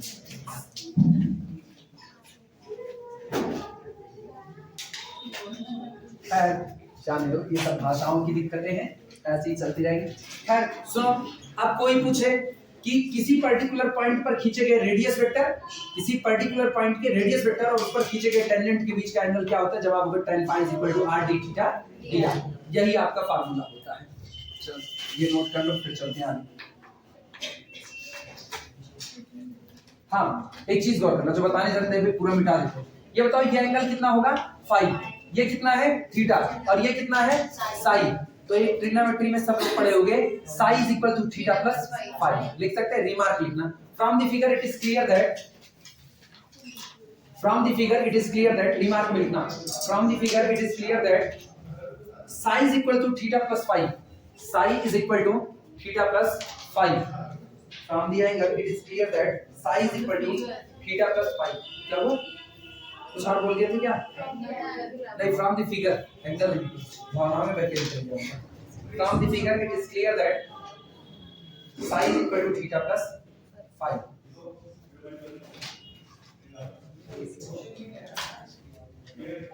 अच्छा, कार्टेशियन में हम लोग एक बात पढ़े थे कि अगर दो कर्व एक दूसरे को इंटरसेक्ट करते हैं तो एंगल ऑफ इंटरसेक्शन कितना होता है? याद है? Theta = tan inverse m1 - m2/1 + m1 m2 निकाला गया था, यहाँ भी निकाला जाएगा। यहाँ भी जब दो पोलर कर्व एक दूसरे को इंटरसेक्ट करेंगे तो उस दिए गए पॉइंट पर उनके बीच कितने का एंगल बनाओ, that's the angle of intersection. वो कितना होगा वो निकालेंगे, लेकिन पहले फिर एक फिगर बनाना पड़ेगा।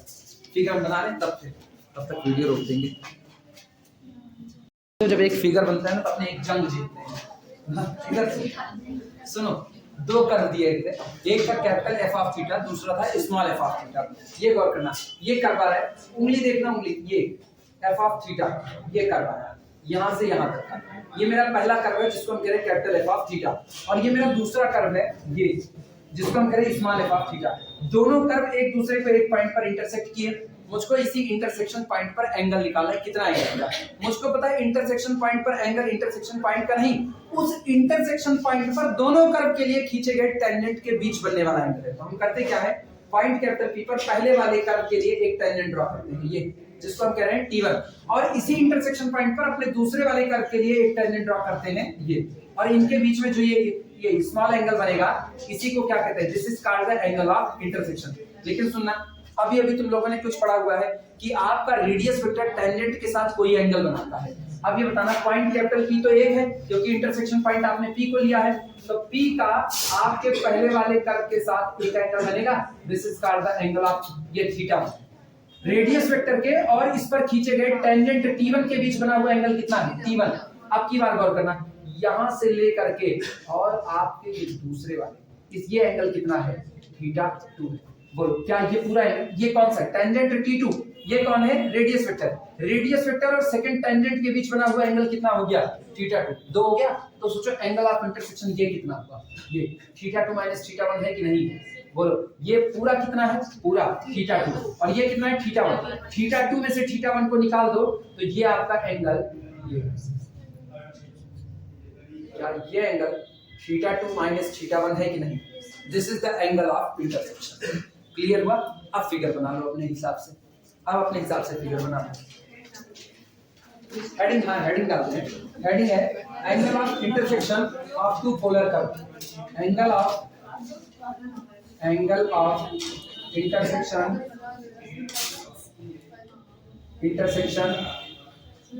Of two polar curve, of two polar curve, angle of intersection of two polar curve.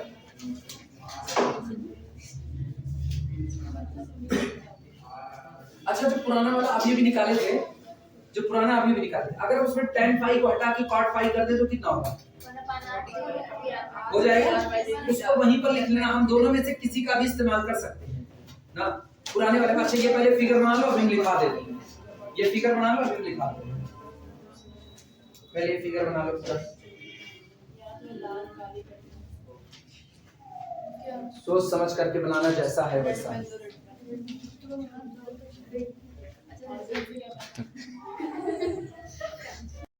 लिखने की शुरुआत करना, सुनो बहुत ज्यादा लैंग्वेज नहीं, थोड़ी लैंग्वेज लिखेंगे, लिखना।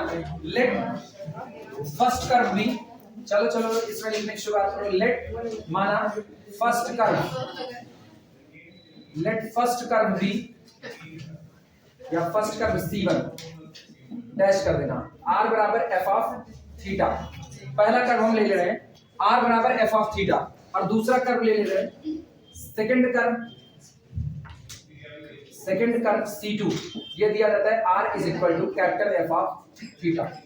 मेरे पास दो कर्व है पोलर में, पहला हम लोगों ने स्मॉल f ऑफ थीटा माना है, दूसरा हम लोगों ने कैपिटल F ऑफ थीटा माना है, दो कर्व आए। और हम मान रहे हैं कि माना ये दोनों कर्व बोथ इंटरसेक्ट, दोनों एक दूसरे को इंटरसेक्ट करते हैं, काटते हैं, both intersect at capital P। माना दोनों ही कर्व एक दूसरे को कहां काटते हैं, पॉइंट कैपिटल P पर।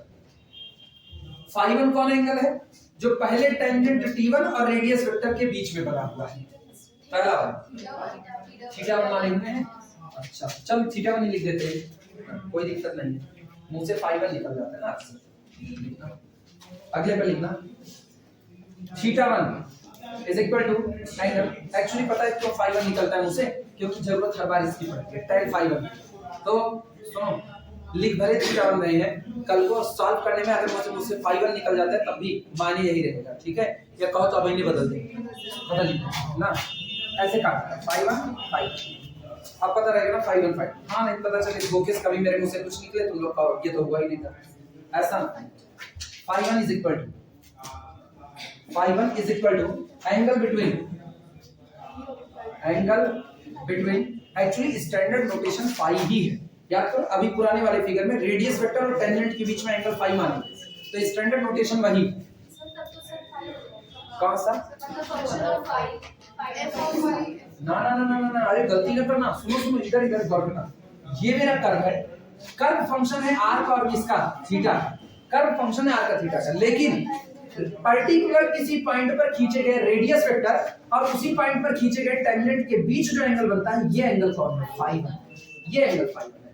अब आई बात समझ में? तो अभी हम सोचो हम एंगल किसके बीच में ले रहे हैं, हम एंगल ले रहे हैं रेडियस वेक्टर और इस पर्टिकुलर पॉइंट कैपिटल P पर खींचे गए टेंजेंट के बीच में पहला एंगल क्या ले रहे हैं, फाई 1 ले रहे हैं। क्लियर हुआ? इसी पर्टिकुलर पॉइंट पर दूसरे कर्व के लिए खींचे गए टेंजेंट T2 और रेडियस वेक्टर के बीच का एंगल क्या ले रहे हैं, फाई 2। तो मेरा एंगल ऑफ इंटरसेक्शन कितना आया, फाई 1 डिफरेंस फाई 2। अब ये माइनस नहीं बोल रहे, फाई 1 डिफरेंस फाई 2। कोई भी एंगल बड़ा हो सकता है। जब आप एंगल निकालोगे तो आप दोनों एंगल का डिफरेंस ही तो ले रहे हो। पॉजिटिव आ सकता है, नेगेटिव आ सकता है, मुझको केवल एंगल चाहिए। क्लियर है? Phi 1 is equal to angle between tangent T1 and radius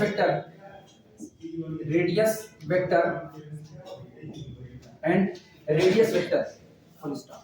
ये आपका फाई 1 है। अगली बात सुनना, फाई 2 कौन होगा, फाई 2 कौन है बोलो। Phi 2 is equal to angle between tangent, अब की second tangent T2 and radius vector.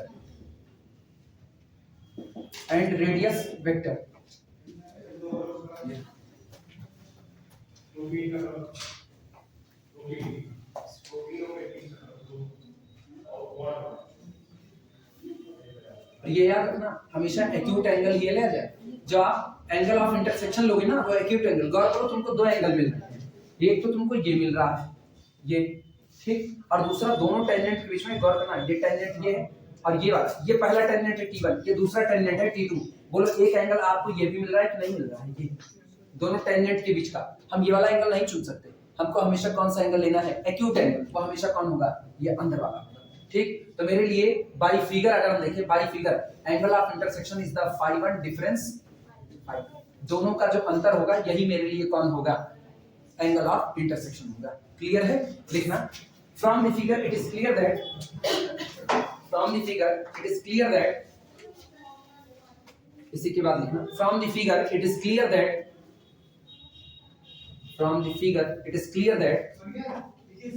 angle of intersection from the figure it is clear that angle of intersection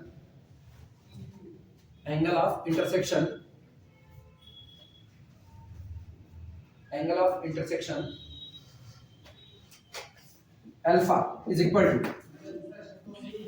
phi 1 difference phi 2। ऐसे लिख देना, from the figure it is clear that angle of intersection alpha, कोई भी जो भी एंगल निकल के आएगा, alpha is equal to phi 1 difference phi 2। Figure से ये बात क्लियर है कि जो इनका एंगल ऑफ इंटरसेक्शन है किसका, दोनों कर्व का, कौन कौन से, f ऑफ थीटा और कैपिटल F ऑफ थीटा। इनका एंगल ऑफ इंटरसेक्शन अल्फा जो आपको दिया जाएगा वो होगा दोनों एंगल phi 1 और phi 2 के बीच का डिफरेंस। क्लियर हुआ? एक और होता है जिसमें आप tan के फार्मूले का इस्तेमाल करते हो, वो भी हम लिखा देंगे। नॉर्मली मेरा काम इससे हो जाएगा, that is alpha is equal to ऊपर का मिटा रहे हैं,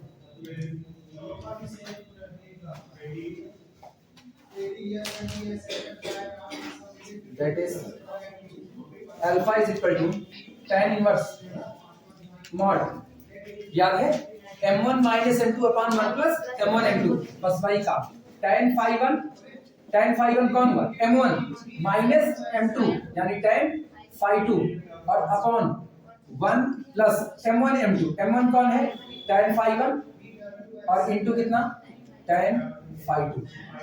ये रहा, हम ज्यादा इस्तेमाल इसका नहीं करेंगे, मेरे लिए यही बहुत है।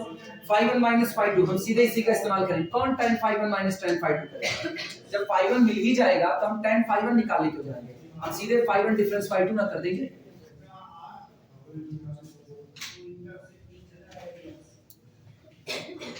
अब सुनो, tan phi 1 कौन है, पहले वाले के लिए ग्रेडियंट है, पहले कर्व के लिए ग्रेडियंट है। tan phi 2 कौन है, दूसरे वाले कर्व पर खींचे गए टेंजेंट का ग्रेडियंट है।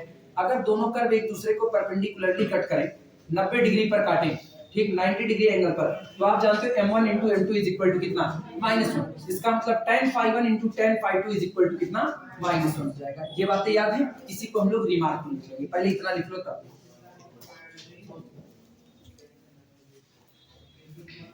बस न्यूमेरिकल की शुरुआत करने चल रहे हैं।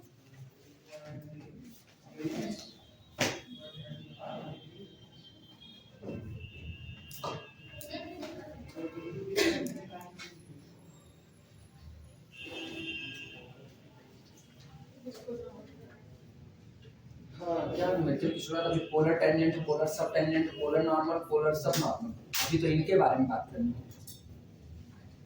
हो जाए तो बताना।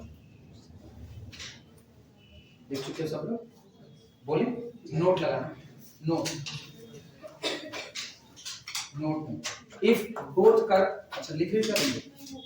नोट में लिखना if both curve intersect each other orthogonally, if both curve intersect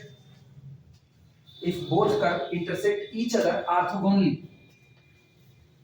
if both curve intersect each other orthogonally, अगर दोनों ही कर्व एक दूसरे को कैसा काटे? ऑर्थोगोनली मतलब 90 डिग्री पर काटे, परपेंडिकुलरली, देन ऐसे tan phi 1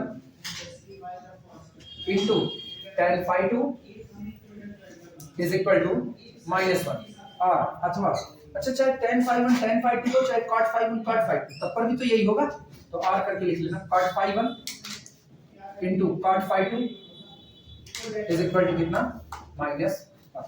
ये होता है दो कर्व के एक दूसरे को परपेंडिकुलरली इंटरसेक्ट करने का कंडीशन।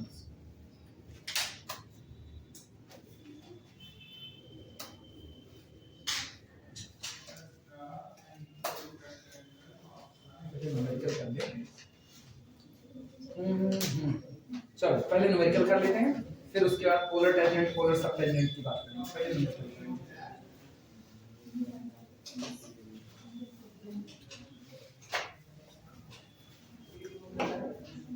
पहले न्यूमेरिकल कराएंगे, नहीं पता चलेगा बोझ हो जाएगा।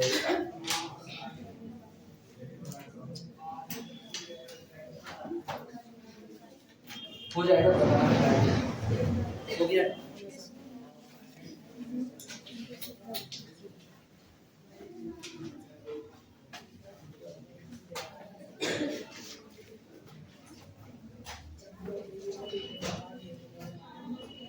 पता है मैथ में ना सबसे बड़ा मैथ में बहुत इसी चीज का है कि आपको आर्टिकल पढ़ना है, आर्टिकल का बाकायदा आपको प्रूफ देखना है, उसके बाद आप जान पाओगे फार्मूला आया कहाँ से, उसके बाद ही जान पाओगे, उसके पहले आप कुछ नहीं कर पाओगे। तो या तो फिर सीधे हम लोग न्यूमेरिकल अप्लाई करें, फार्मूला थोड़ा सा नोट कर लें, लेकिन ऐसे में दिक्कत ये होगी ना, हमारे लिए नहीं दिक्कत है, हम तो डेली पढ़ा रहे हैं, अपने लिए कोई दिक्कत नहीं, तुम्हारे लिए होगा ये फार्मूला रटने जैसी कंडीशन आ जाएगी कि यार ये फार्मूला आया कहाँ से है, आया कहाँ से। किताब पढ़ोगे सवाल तो यही ना, किताब समझ में आ जाए तो बड़ी बात है। किताब समझ में जैसे r प्लस डेल्टा r के थीटा कैंसिल आउट किया, हम तुमको बोले कि 0.5 लो स्क्वायर करो देखो ये आएगा, और स्क्वायर करोगे और बड़ी घात करोगे, 3 घात पे चढ़ाओगे, 4 पावर ले जाओ, 5th पावर ले जाओ, और कम होता जा रहा है, तुरंत पकड़ में आ गई बात। वो तो एक लाइन लिख दिया कॉर्नर पर, नेग्लेक्टिंग हायर ऑर्डर टर्म, आगे नहीं बताते, बस इतने लिखते हैं नेग्लेक्टिंग हायर ऑर्डर टर्म, आप समझो कहां से निगलेक्ट हुआ। तो अब बवाल इसी चीज का होता है, किताब में आप यही प्रूफ पढ़ रहे हो, आपको कुल समझ में आएगा, लेकिन वो कार्ड चलते चलते जब टेंजेंट पर लाई करने लगता है, यहाँ दिक्कत होती है मैक्सिमम लड़कों की, वो नहीं समझ पाते हैं कि कार्ड चलते चलते टेंजेंट पर कैसे आया। मेरे हाथ है, किताब के हाथ नहीं, किताब के पास शब्द भी नहीं है, किताब बस लिखती है, आप पढ़ते हो, पढ़ना आता है तो किताब बोलेगी, नहीं आता है तो किताब नहीं बोलेगी। इसीलिए पढ़ने के तरीके पर भी किताब का बोलना डिपेंड करता है। लोग कहते हैं किताब कैसे बोलती है, तरीके होते हैं किताब के बोलने के। आप कॉमा तक का भी ध्यान रख रहे हो तो आपके लिए वही किताब दूसरे तरीके से बात कर रही है, सामने वाला कॉमा का ख्याल नहीं रख रहा है, फुल स्टॉप का ख्याल नहीं रख रहा है, उसके लिए वही किताब दूसरे तरीके से व्यवहार करती है। तो टीचर के लिए वो किताब हर बात स्पष्ट तौर पर कहते हुए बोलती है, स्टूडेंट के लिए वो किताब अधकचरा ज्ञान बोलती है, रुक रुक करके बोलती है, आप समझ नहीं पा रहे हो क्या है। तो किताब वास्तविकता में बोलती है, बशर्ते आपको किताब पढ़ना आए तब की बात है। और गणित में यही एक सबसे बड़ा सवाल है, क्योंकि आपको पूरा डेरिवेशन फार्मूले का भी बोलना है और आपको न्यूमेरिकल भी बोलना है, तभी गणित टाइम मांगता है। तभी फिजिक्स और केमिस्ट्री में यही एक चीज थोड़ी सी बचती है, थोड़ी सी अपने यहाँ, बाकी नहीं, अपने यहाँ केवल बचती है। अपने यहाँ फिजिक्स का न्यूमेरिकल नहीं पूछता। अगर अवध यूनिवर्सिटी का 5 साल का पेपर उठा करके देख लो, पिछला वाला, ये न्यूमेरिकल बहुत कम पूछते हैं, और न्यूमेरिकल पूछते हैं तो अथवा में उसके साथ थ्योरी लगाते हैं। मैथ में बवाल ये है, थ्योरी पूछे तो भी न्यूमेरिकल है और न्यूमेरिकल पूछे तो न्यूमेरिकल है, यहाँ ये दिक्कत है। तुमसे यही कह देगा सीधे एक लाइन में का। सोचो हम लोग डेरिवेशन करके आए, हम लोगों के लिए हमने डेरिवेशन किया है कि tan theta tan phi is equal to r d theta dr। आपने डेरिवेशन किया, तुमको लग रहा है फार्मूला निकाल लिया, नहीं, वो बाद में चल करके एक लाइन पूछ लेगा, prove that angle between radius vector at a point and tangent at that point is equal to given by tan phi is equal to r d theta dr। तुम्हारे लिए उसने न्यूमेरिकल पूछा, लेकिन वास्तविकता में उसने डेरिवेशन पूछा, अंतर आया कि नहीं आया। ये एक सबसे बड़ा प्रश्न है अपने सब्जेक्ट के साथ। ठीक है, ये भी अच्छा है, जो भी है प्रॉब्लम नोट करना।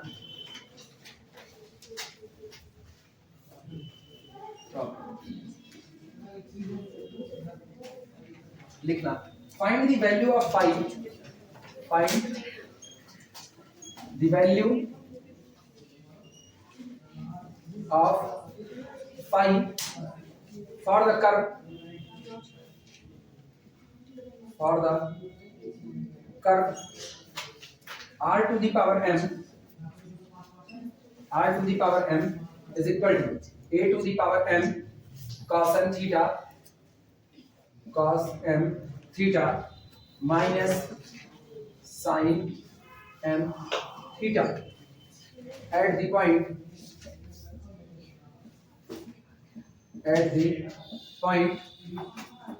theta is equal to 0।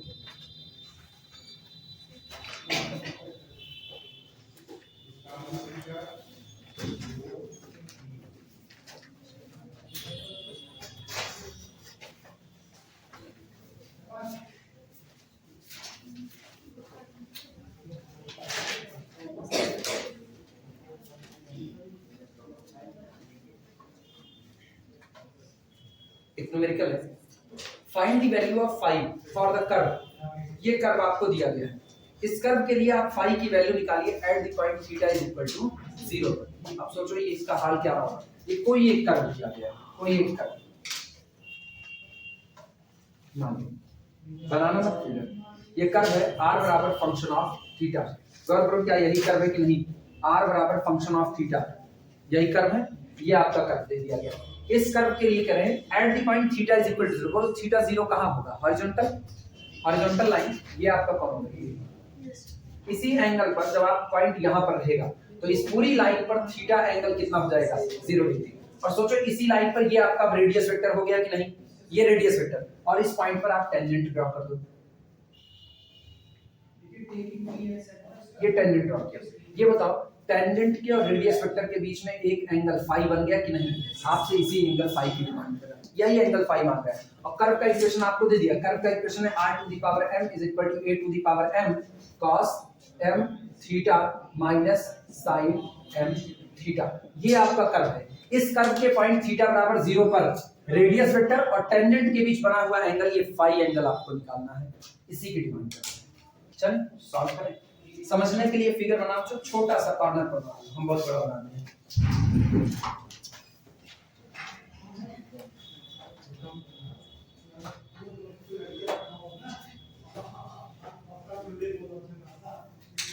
आप थे क्या? आप थे? आप थे क्या? कितना बजा? बहुत समय। चलो शुरुआत करते हैं इसको लगाने। पता चला ना न्यूमेरिकल आपसे क्या डिमांड कर रहा है? न्यूमेरिकल ने आपको केवल एक कर्व दे दिया है और आपसे एक एंगल फाई की डिमांड करा है, जो एंगल रेडियस वेक्टर के और एट दैट पॉइंट की जगह टेंजेंट के बीच बनता है। और मुझको पता है ये एंगल कहीं और नहीं निकलेगा, ये निकलेगा tan फाई से। यानी कुल मिलाकर के मुझको कितना निकालना है? tan phi. और मुझको tan फाई भी नहीं चाहिए, मुझको वास्तविकता में चाहिए tan phi is equal to r d theta dr। ये चाहिए। तो पहले मुझको d थीटा dr चाहिए और मुझको r दिया गया है। r into d theta dr निकालेंगे तो मुझको tan फाई मिलेगा, और tan फाई मिलेगा तो मुझको फाई मिल चुका है। क्लियर हुआ? चलो शुरुआत करते हैं। लेकिन गौर करना, इधर बात सुनो। जब भी ऐसे न्यूमेरिकल आएंगे, जब भी ऐसे न्यूमेरिकल जिसमें r की पावर समथिंग करके दिया होगा, तो तुम्हारे पास पहला रास्ता होगा दोनों साइड का लॉग काट दो। दोनों साइड का लॉग ले लो। लिखना सॉल्यूशन में कर्व भी, सॉल्यूशन कर्व भी जो आपको कर्व दिया गया है वो है r to the power m is equal to a to the power m bracket के अंदर में cos m theta minus sin m theta.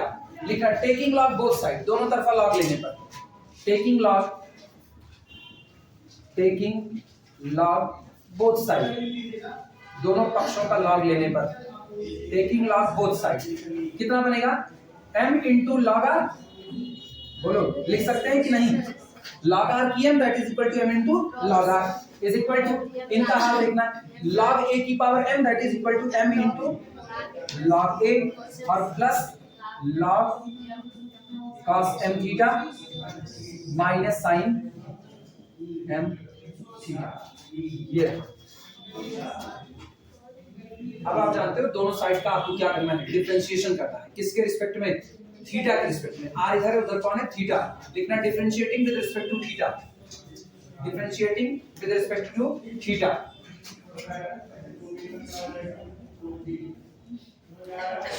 With respect to theta. चलो करते हैं डिफरेंशिएशन। ये बताओ m कांस्टेंट है, वो तो बचा रहेगा। log r का डिफरेंशिएशन 1 अपॉन r गौर करना। हां r थीटा का फंक्शन नहीं है ऐसा, r थीटा का फंक्शन नहीं है, ये गौर करना ऐसा होगा। m log r का डिफरेंशिएशन m by r, पहले किससे टकराएगा? log से, तो कितना कर दिया 1 by r, किससे टकराओगे? r का, और r डिफरेंशिएट होगा किसके लिए? थीटा के लिए, तो लिखा जाएगा dr d थीटा। r का डिफरेंशिएशन थीटा ऐसा, and this is equal to, ये पूरा का पूरा कांस्टेंट, कांस्टेंट का डिफरेंशिएशन 0, पहले टकराए किससे? log से, log का डिफरेंशिएशन 1 अपॉन, तो ये बना plus 1 upon cos m theta minus sin m theta. m ही तो था, ठीक है। अच्छा इसके बाद फिर क्या? फिर टकराओगे अंदर वाले से, cos m का डिफरेंशिएशन, पहले cos से टकराए, cos का माइनस sin m थीटा, फिर टकराओगे m थीटा से, m थीटा का डिफरेंशिएशन m बाहर निकाल ले, minus m sin m theta. अगला सुनना, इन पर आना, माइनस sin का डिफरेंशिएशन cos, तो ये बन गया cos m थीटा। अब टकराए m थीटा से तो कितना? m। ये हुआ क्या? पूरे में से माइनस m को बाहर निकाला जा सकता है? चल नोट करो,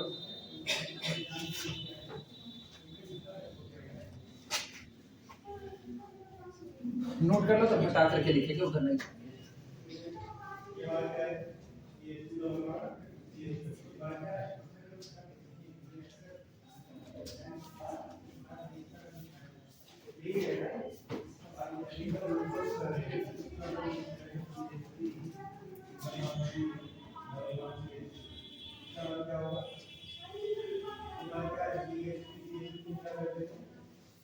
जिनको आ रहा हो वो काम आगे बढ़ा सकते हैं, जिनको नहीं आ रहा वो मेरे साथ क्या करेंगे। आया है? पाई बाय 4, कितना है? Pi by 4। हाँ सती आपकी बात तो सही निकाल दी। 3/4 अक्सर गलत कर देती है। आपकी कैसे सही हो गया सब? सर कहाँ गलती करते हैं? अरे कल की थी, 2 बार की थी। सर कल भी बताया था तो सही बताया था। सही बताई नहीं, कल गलत बताई थी। सर कहाँ गलत बताया थी? मैं 2 बार बताई गलत बताई थी। थी। अरे सर कोई या तुम्हारे साथ वाली गवाही दे रही हैं। सर कहाँ कल हम गलत बताए थे? कल डिफरेंशिएशन करने में गलती की थी। फायदा सही नहीं बताया।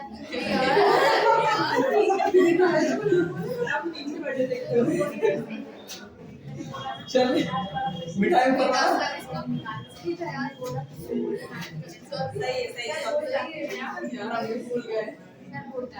अच्छा सुनो, इधर आओ फिर वापस। ये अपने पास आया, सुनो m by r, ये dr d theta, dr d theta is equal, इधर आओ, क्या माइनस m को कॉमन कर ले? तो माइनस m इनटू ब्रैकेट के अंदर में कितना है? sin m थीटा और कितना plus cos m theta whole divided by cos m theta minus sin m theta. और बताओ m से m कैंसिल आउट हो गया, दोनों उड़ गए। ये बताओ tan फाई कितना होता है? tan फाई कितना होता है? r d थीटा dr, ये क्या लिखा है? 1/r dr d theta. अगर हम इसको पलट दें तो r d थीटा dr हो जाएगा कि नहीं? यानी this implies that tan phi is equal to r d theta dr is equal to, पूरा फ्लिप कर दिया, minus cos m theta minus sin m theta upon sin m theta plus cos m theta. आया ना? लिखा जा सकता है, लेकिन मुझको ये नहीं चाहिए, मुझको क्या चाहिए? एंगल फाई, और किस पर चाहिए? एट थीटा बराबर 0 पर। तो आप एट थीटा बराबर 0 पर जब निकालेंगे ना, तो यहाँ पर जितनी जगह थीटा है सबकी जगह क्या कर देंगे? 0 कर देंगे। देखना एट थीटा बराबर 0, at theta is equal to 0, tan phi is equal to tan phi is equal to, रखो थीटा बराबर 0, cos 0 1 minus sin 0 0 upon 0 plus 1 कितना आया -1। अच्छा tan phi is equal to -1 negative आया, tan नेगेटिव किधर होता है सेकंड क्वाड्रेंट और फोर्थ क्वाड्रेंट, कौन सा ले सेकंड ले या फोर्थ ले, सेकंड ले या फोर्थ ले, 3 पाई बाई 4 किस में जाएगा सेकंड में या फोर्थ में, 3 पाई बाई 4 फोर्थ में जाएगा, क्यों फोर्थ लिए सेकंड क्यों नहीं, क्यों फोर्थ लिए सेकंड क्यों नहीं, अपने को एक्यूट एंगल लेना सबसे छोटका ना, ये इधर गौर करना, ये रहा A after school to college ASTC बना, ये बताना अपने को tan क्या मिला नेगेटिव, ASTC tan की सल्तनत एक यहाँ नेगेटिव होगी, एक यहाँ, दो जगह नेगेटिव होगी, लेकिन सोचो यहाँ पर अगर आप ये एंगल जाते हो तो आप 90 से ज्यादा घूमते हो कि नहीं, और अगर आप यहाँ का एंगल लेते हो तो आप 90 से कम घूमते हो, मुझको क्या चाहिए 90 से ज्यादा 90 से कम, हमको एक्यूट एंगल ही चुनना है।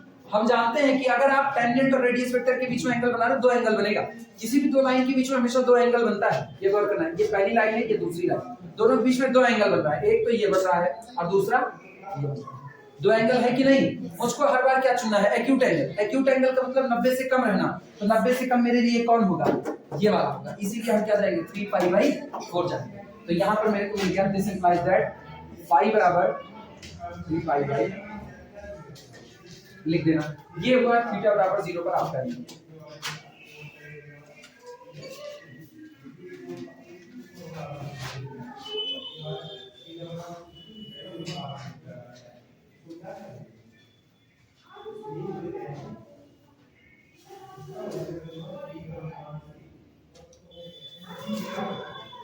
न्यूमेरिकली आप कोई भी वैल्यू ना दिक्कत नहीं है, न्यूमेरिकली आप 5 बराबर 3 पाई 4 रखो, जो और आ सकते हैं वो भी आप कर सकते हैं, लेकिन हमेशा याद रखना नजदीक का एंगल जल्दी ले लिया जाएगा, जल्दी मतलब लॉजिक के हिसाब से नोट कर लो तब आगे चले। न्यूमेरिकल की तरफ देखना, शो दैट दिखाइए कि इन द इक्विएंगुलर स्पाइरल, इक्वेशन दिया है r = a e to the power theta part alpha, इस दिए गए इक्विएंगुलर स्पाइरल में द टेंजेंट इज इंक्लाइंड, जो आपका टेंजेंट होता है वो झुका होता है at a constant angle to the radius vector, वो हमेशा रेडियस वेक्टर के साथ एक कांस्टेंट एंगल पर ही इंक्लाइन रखेगा। और अब तुमको इक्विएंगुलर स्पाइरल का शेप याद हो जाना चाहिए, कैसा शेप होगा छल्ले नुमा, जैसा अभी दिखाई हुए थे बना करके, ठीक बस चलो शुरुआत करते हैं फटाफट। अपने को निकालना क्या है, अपने को निकालना क्या है tan phi, और tan phi अपना क्या आना चाहिए कांस्टेंट आना चाहिए, चलो शुरुआत, हाँ भाई अल्फा उसी को tan phi बोलते हैं। Solution given by given curve b, given curve b दिया गया कर्व होगा r = a e to the power theta cot alpha, differentiate करो, इस बार लॉग वॉग नहीं लेंगे, सीधा डिफरेंशिएट करो, ठीक, differentiating it with respect to, और अगर किसी को वो ऊपर खोपड़ी पर बैठा हुआ थीटा पार्ट अल्फा उतारना हो तो बिल्कुल आप इत्मीनान से लॉग ले सकते हो। लॉग लेने पर तुमको एक और फायदा हो सकता है कि शायद तुमको कल को r का मल्टीप्लाई न करना पड़े, लॉग r करने पर 1/r अपडेट हो सकती है, तो लेना चाहो तो लॉग ले लो, टेकिंग लॉग बोथ साइड, फायदा दिखती है ना, taking log both side, taking log both side, दोनों पक्षों का लॉग लेने पर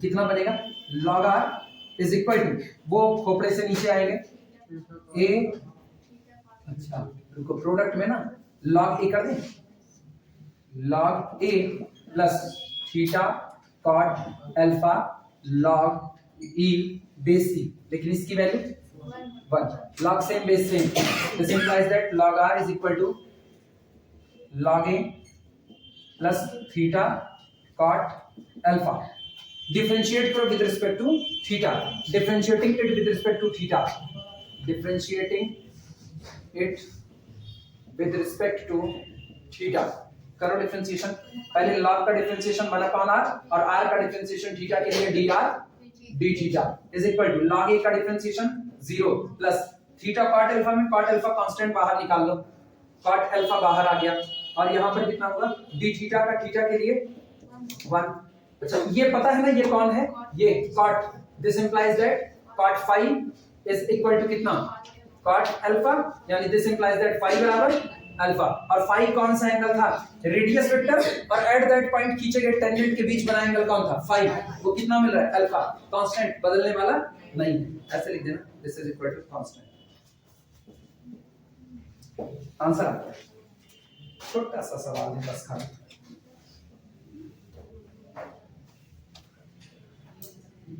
जब भी इस फाइल कहा जाएगा तभी फाइल को स्क्वायर फाइल हमेशा हमेशा फाई बराबर अल्फा ही आएगा, इसीलिए उसका नाम ही पड़ेगा ना इक्विएंगुलर स्पाइरल, एक जैसा एंगल रखने वाला। 5 नंबर का सवाल छोड़कर में खत्म हो जाता है, लेकिन आए तो है 5 नंबर का। हम लोगों के टाइम में 5 नंबर में खूब पूछा जाता, खुलेआम उठा करके पूछ लो। इवन ना कई बार ऐसा होता था ना, y1 छोटा सा थमा देते थे, y1 कहते थे ठीक है काटो, 1 लगाना पड़ता था। नहीं अब तो y1 हट गया, अब हट गया, तब हुआ करता था मैथ में y1, अब खाली फिजिक्स केमिस्ट्री प्रैक्टिकल तो वहीं अपना बोझ है बस, प्रैक्टिकल है वो y1 के नाम पे समझ लो, फिर प्रैक्टिकल है समझ लो y1 के नाम पे है, पूछ पूछ करके और कौन सा प्रैक्टिकल गणित में करवाएंगे, गणित में थोड़ी करेंगे। हाँ 100 नंबर का प्रैक्टिकल लगाए हैं, यस सर, क्या करेंगे, साइन नहीं तो किस पे करवाएंगे प्रैक्टिकल, कुछ बताएंगे, कंप्यूटर पे क्या बनवाएंगे, प्रोग्रामिंग करना, अरिथमेटिकल ऑपरेटर्स, एडिशन सब्ट्रैक्शन, किस हिसाब से अभी जो पेपर प्रोग्रामिंग। दीपांशी कहाँ है, दीपांशी तुम ही दीपांशी हो, उसको नहीं पता, तुम ही लोग जो एक दूसरे को पुकारते तब तक नाम पता चलता है, इसका फेमस है ना एक ये एक वो, और तुम लोगों में वो पबजी वाले आदर्श वो फेमस है, और एक रविनाथ आए नहीं आए, याद करेंगे एक दिन, नाम याद करेंगे ना, 1 बाय 1 दिन भर नाम याद हटाएं, हो गया है किसका, हाँ सब लोग अपने अपने नाम का बोर्ड मेरे घर के सामने लगा ना, और फोटो के साथ नहीं फिर पहचान नहीं, फोटो आधार कार्ड वाली होनी नहीं चाहिए, ये याद रखिए, नहीं पता चलेगा ना, हमने खोजेंगे तुम हो कहाँ। आधार कार्ड की फोटो ना अधिकतर गोरिल्ला फोटो काली काली एकदम से, हाँ पता ही नहीं चलता बाल कहाँ है सिर कहाँ है।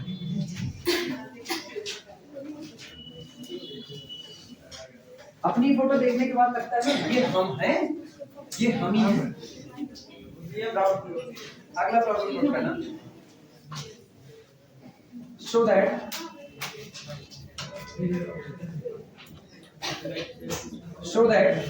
the radius vector, show that the radius vector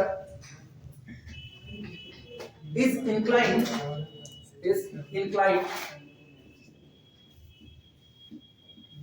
का मतलब झुका रहता है, show that the radius vector is inclined at a constant angle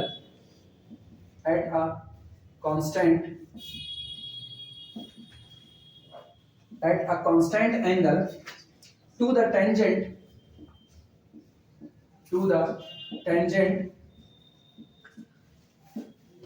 tangent at any point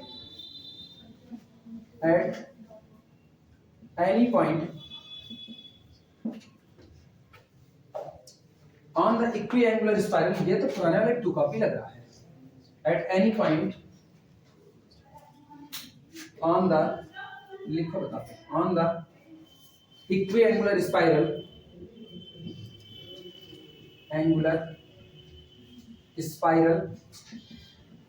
on the equiangular spiral r बराबर a e to the power b theta, कुछ नहीं पुराने वाले का 2 कॉपी, परेशान मत। show that the radius vector is inclined at a constant angle, आप ये दिखाइए जो आपका रेडियस वेक्टर था वो एक कांस्टेंट एंगल पर झुका रहता है हमेशा, किसके साथ, to the tangent at any point, किसी भी पॉइंट पर खींचे गए टेंजेंट के साथ, और टेंजेंट भी किसका है, इक्विएंगुलर स्पाइरल। अभी तो साबित किए हैं, अभी बस देखो दोनों में फर्क क्या है, पिछली बार इक्विएंगुलर स्पाइरल का जो इक्वेशन था वो डिफरेंट था, इस बार डिफरेंट है। पिछली बार कॉट अल्फा के टर्म में दिया गया था, अब की बार किस में दिया है, बी थीटा के टर्म में। बस बाकी दोनों न्यूमेरिकल डिक्टो एक जैसे हैं। सेम वही बात वहां थी, वही बात यहाँ पर साबित करें।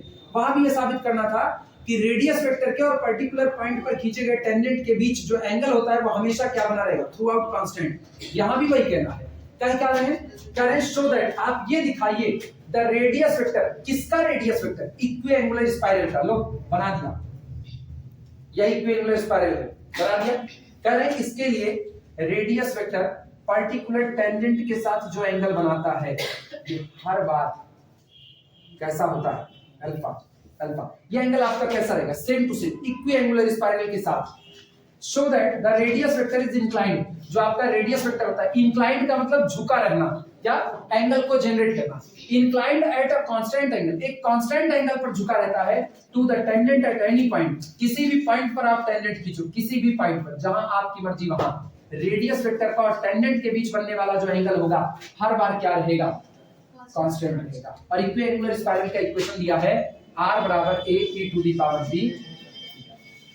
सेम काम, दोनों साइड का क्या काटेंगे, लॉग, दोनों साइड का लॉग लेकर के डिफरेंशिएट करेंगे और एंगल फाई निकालेंगे, और वो एंगल फाई क्या आना चाहिए, एक कांस्टेंट आना चाहिए। निपटा डालो फटाफट, तुरंत कर सकते हो। न्यूमेरिकल समझ में आया क्या है, न्यूमेरिकल इधर सबको समझ आया न्यूमेरिकल क्या है, बोल भी नहीं करते तुम लोग, रिसिया है, बताओ काय नाराज हो गए तुम, सवाल ज्यादा हो गया। Solution, given curve be, given curve be, curve क्या है अपना, r बराबर a e to the power b theta. चलो दोनों साइड का लॉग लो लिखना, टेकिंग लॉग बोथ साइड। अच्छा मन का आपकी बार डिफरेंशिएट करके देखो एक बार सीधा, बिना लॉग लिए करो डिफरेंशिएट एक बार सीधा। कितना है dr by d थीटा, अरे सीधा देखो, dr d theta is equal to, a constant बाहर आया, e की पावर b थीटा का डिफरेंशिएशन e की पावर b थीटा, और उसके बाद b थीटा का डिफरेंशिएशन थीटा के लिए कितना b, लेकिन मुझको पता है a e की पावर b थीटा कितना r, तो देखो ये छोटे पे निपट गया, dr d theta is equal to r into कितना b, इसको नीचे कर लो, this implies that 1 upon r dr d theta is equal to कितना b, और मुझको पता है 1 upon r dr d theta होता कितना है, cot फाई, तो दिस इंप्लाइज दैट अपने को मिलता है कितना, cot phi is equal to कितना b, तो दिस इंप्लाइज दैट फाई बराबर cot इनवर्स b। और ये बताओ क्या b कांस्टेंट है कि नहीं, b कांस्टेंट है तो क्या cot इनवर्स b बदलने वाला है, कांस्टेंट। एंगल फाई बराबर कितना, कांस्टेंट। बिना लॉग लिए निपटा देंगे, लॉग लोगे तब भी यही आएगा, अलग नहीं आने वाला। यही बात tan में बोलोगे तो क्या बोलोगे, फाई बराबर tan इनवर्स 1 अपॉन b बोलोगे, tan इनवर्स 1 अपॉन b पलटेगा, तब ये cot फाई नहीं 1 अपॉन cot फाई होगा, तो 1 अपॉन cot फाई बनता है कौन, tan फाई, तो ये कौन बनेगा 1 अपॉन b, तो tan फाई बराबर 1 अपॉन b, तो फाई बराबर tan inverse 1 upon b। tan में आंसर मांगेगा तो tan में देना, cot में मांगेगा तो cot में देना। नोट कर लो फिर आगे चलते हैं, पहले नोट कर लो, देख लें। Find the angle at which the radius vector cuts the curve L by R is equal to 1 plus E cos theta. Find the angle at which the radius vector cuts the curve L by R is equal to 1 plus E cos theta. जैसे मान लो कोई भी curve है, चलो हम नहीं बता रहे ये कर्व क्या है वास्तविकता में। जिस वक्त तुम लोग सेकंड सेमेस्टर या थर्ड सेमेस्टर में ज्योमेट्री पढ़ोगे उस वक्त तुमको पोलर में पता चलेगा ये कर्व क्या रिप्रेजेंट करता है, इलिप्स रिप्रेजेंट करता है या पैराबोला रिप्रेजेंट करता है या सर्किल क्या रिप्रेजेंट करता है, ये तुमको वहां मिलेगा। फिलहाल उस इंटरेस्ट को बरकरार रखने के लिए हम इसका भी कोई नाम नहीं बता रहे हैं, मिलेगा 2D में पोलर में जरूर मिलेगा, ये हम बता रहे हैं क्योंकि हम इसको कई बार पढ़ाए हुए हैं। अब तक जब तक फर्स्ट ईयर में हुआ करता था तब तक 2D 3D वेक्टर तीनों एक पेपर हुआ करते थे। 2D के हिस्से में एक कर्व ये होता था, दूसरा L by R is equal to 1 minus E cos theta होता था। और कन्फोकल कोनिक को पढ़ाते वक्त भी, इसमें भी कन्फोकलिटी पढ़ाते वक्त भी इसका जिक्र आता था। तो ये मेरे लिए बड़ा फेमस कर्व है, लेकिन तुम लोगों के लिए इंटरेस्ट को बरकरार रखते हुए इसका नाम नहीं बताएंगे, नाम वही मिलेगा। L by R is equal to 1 plus E cos theta. अब मान लो ये कर्व है, ऐसा मान लो ये कर्व है, ठीक। इस कर्व को कह रहे हैं फाइंड द एंगल एट विच, उस एंगल को निकालिए जिस एंगल पर रेडियस वेक्टर इस कर्व को कट करेगा। मान लो यहां पर कौन है, मेरा पोल है। अब सोचो हम यहां से, रेडियस वेक्टर यही है कि नहीं, रेडियस वेक्टर क्या इसको यहां पर कट कर रहा है। आपको रेडियस वेक्टर ने आपके कर्व को किस एंगल पर कट किया ये निकालना है। तो ये यहीं पर एक टेंजेंट ड्रा कर दो, टेंजेंट। अब आप यही एंगल कैलकुलेट करो, that's the angle at which our radius vector cut our curve, यानी फिर मुझको क्या निकालना है, the angle between radius vector and tangent at that point. मतलब फिर मुझको कैलकुलेट क्या करना है, फाई ही कैलकुलेट। सवाल अलग नहीं, सवाल को केवल समझना है बस खाली, कि आप ये समझ पाओ सवाल आपसे चाहता क्या। सवाल ने एक लाइन में कहा फाइंड द एंगल, आप उस एंगल को निकालिए एट विच, जिस एंगल पर रेडियस वेक्टर आपके इस दिए गए कर्व को कट करता है। तो हम कर्व ट्रेस करते हैं, रेडियस वेक्टर इसको कट करता है, मुझको एक एंगल चाहिए, किस एंगल पर कट किया, जिस पॉइंट पर कट कर रहा है उसी पॉइंट पर क्या खींच दो, टेंजेंट, और एंगल फाई कैलकुलेट कर लो। That's the angle between the tangent and radius vector, यही कैलकुलेट करना है। चलें शुरुआत करें, चलो। L by R is equal to 1 plus E cos theta, ये आपका कर्व है। टेकिंग लॉग बोथ साइड कर देना, पहले लिखना गिवन कर्व B या कर्व B, सॉल्यूशन ये ऑन हुआ कि नहीं, ऑन है। लिखना curve B, curve B L by R is equal to 1 plus E cos theta, taking log both side, taking log both side, दोनों तरफ लॉग लेने पर कितना बनेगा, log L minus log R. बोलो क्या सीधे लिख सकते हैं कि नहीं, log L minus log R, log L by R था, तो log L minus log R. और बगल वाला देखिए, this is equal to log 1 plus E cos theta, this implies that, differentiate करो पूरा थीटा के रिस्पेक्ट में, differentiating it with respect to theta, this implies that log L तो constant है, कांस्टेंट का डिफरेंशिएशन 0, तो इसका मतलब इसके लिए कितना हो गया 0, माइनस इसका हुआ 1 upon r dr d theta is equal to, इनका differentiation 1 upon 1 plus e cos theta, और बोलो अंदर वाले का डिफरेंशिएशन 1 का 0, e तो बाहर गया, cos थीटा का sin theta with minus sine, तो कितना माइनस ई साइन थीटा लिखा जा सकता है, नोट करो। दोनों साइड का माइनस उड़ा सकते हैं, गौर करो, ये इधर का माइनस, ये इधर का माइनस, दोनों साइड का माइनस काट दो, ठीक। tan फाई की तरफ बढ़ो, tan फाई की तरफ लिखा गया 1 upon r dr d theta, और tan क्या होता है r d थीटा dr, पूरे को उठा करके फ्लिप कर दो, तो ये बनेगा this implies that r d theta dr is equal to, बोलो पूरा फ्लिप करोगे तो ऊपर जाएगा 1 प्लस e cos थीटा, और बटे कितना आएगा e sin थीटा।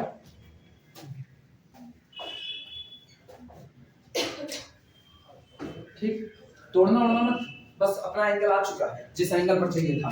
ये कौन है, ये tan फाई, क्योंकि मुझको पता है हम इसको बहुत ज्यादा सॉल्व नहीं कर सकते हैं, तो tan phi is equal to 1 plus e cos theta divided by e sin theta, तो बोलो फाई कितना हुआ, phi is equal to tan inverse 1 plus e cos theta और अपॉन कितना e sin थीटा, यही एंगल है, और आप नहीं सॉल्व कर सकते, चाहे कर भी नहीं का, अगर अलग अलग करोगे तो क्या आएगा 1 upon e sin theta that is 1 upon e cosec theta, तब पर भी तो कुछ नहीं हुआ आपका।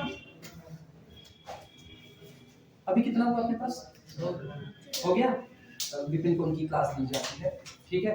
इसी पर अच्छा सुनो, कुछ सवाल हम और सॉल्व किए हुए हैं, ग्रुप में सेंड कर देंगे, समझ जाओगे, ग्रुप में जो नहीं समझोगे इधर बता दिया जाएगा, ठीक।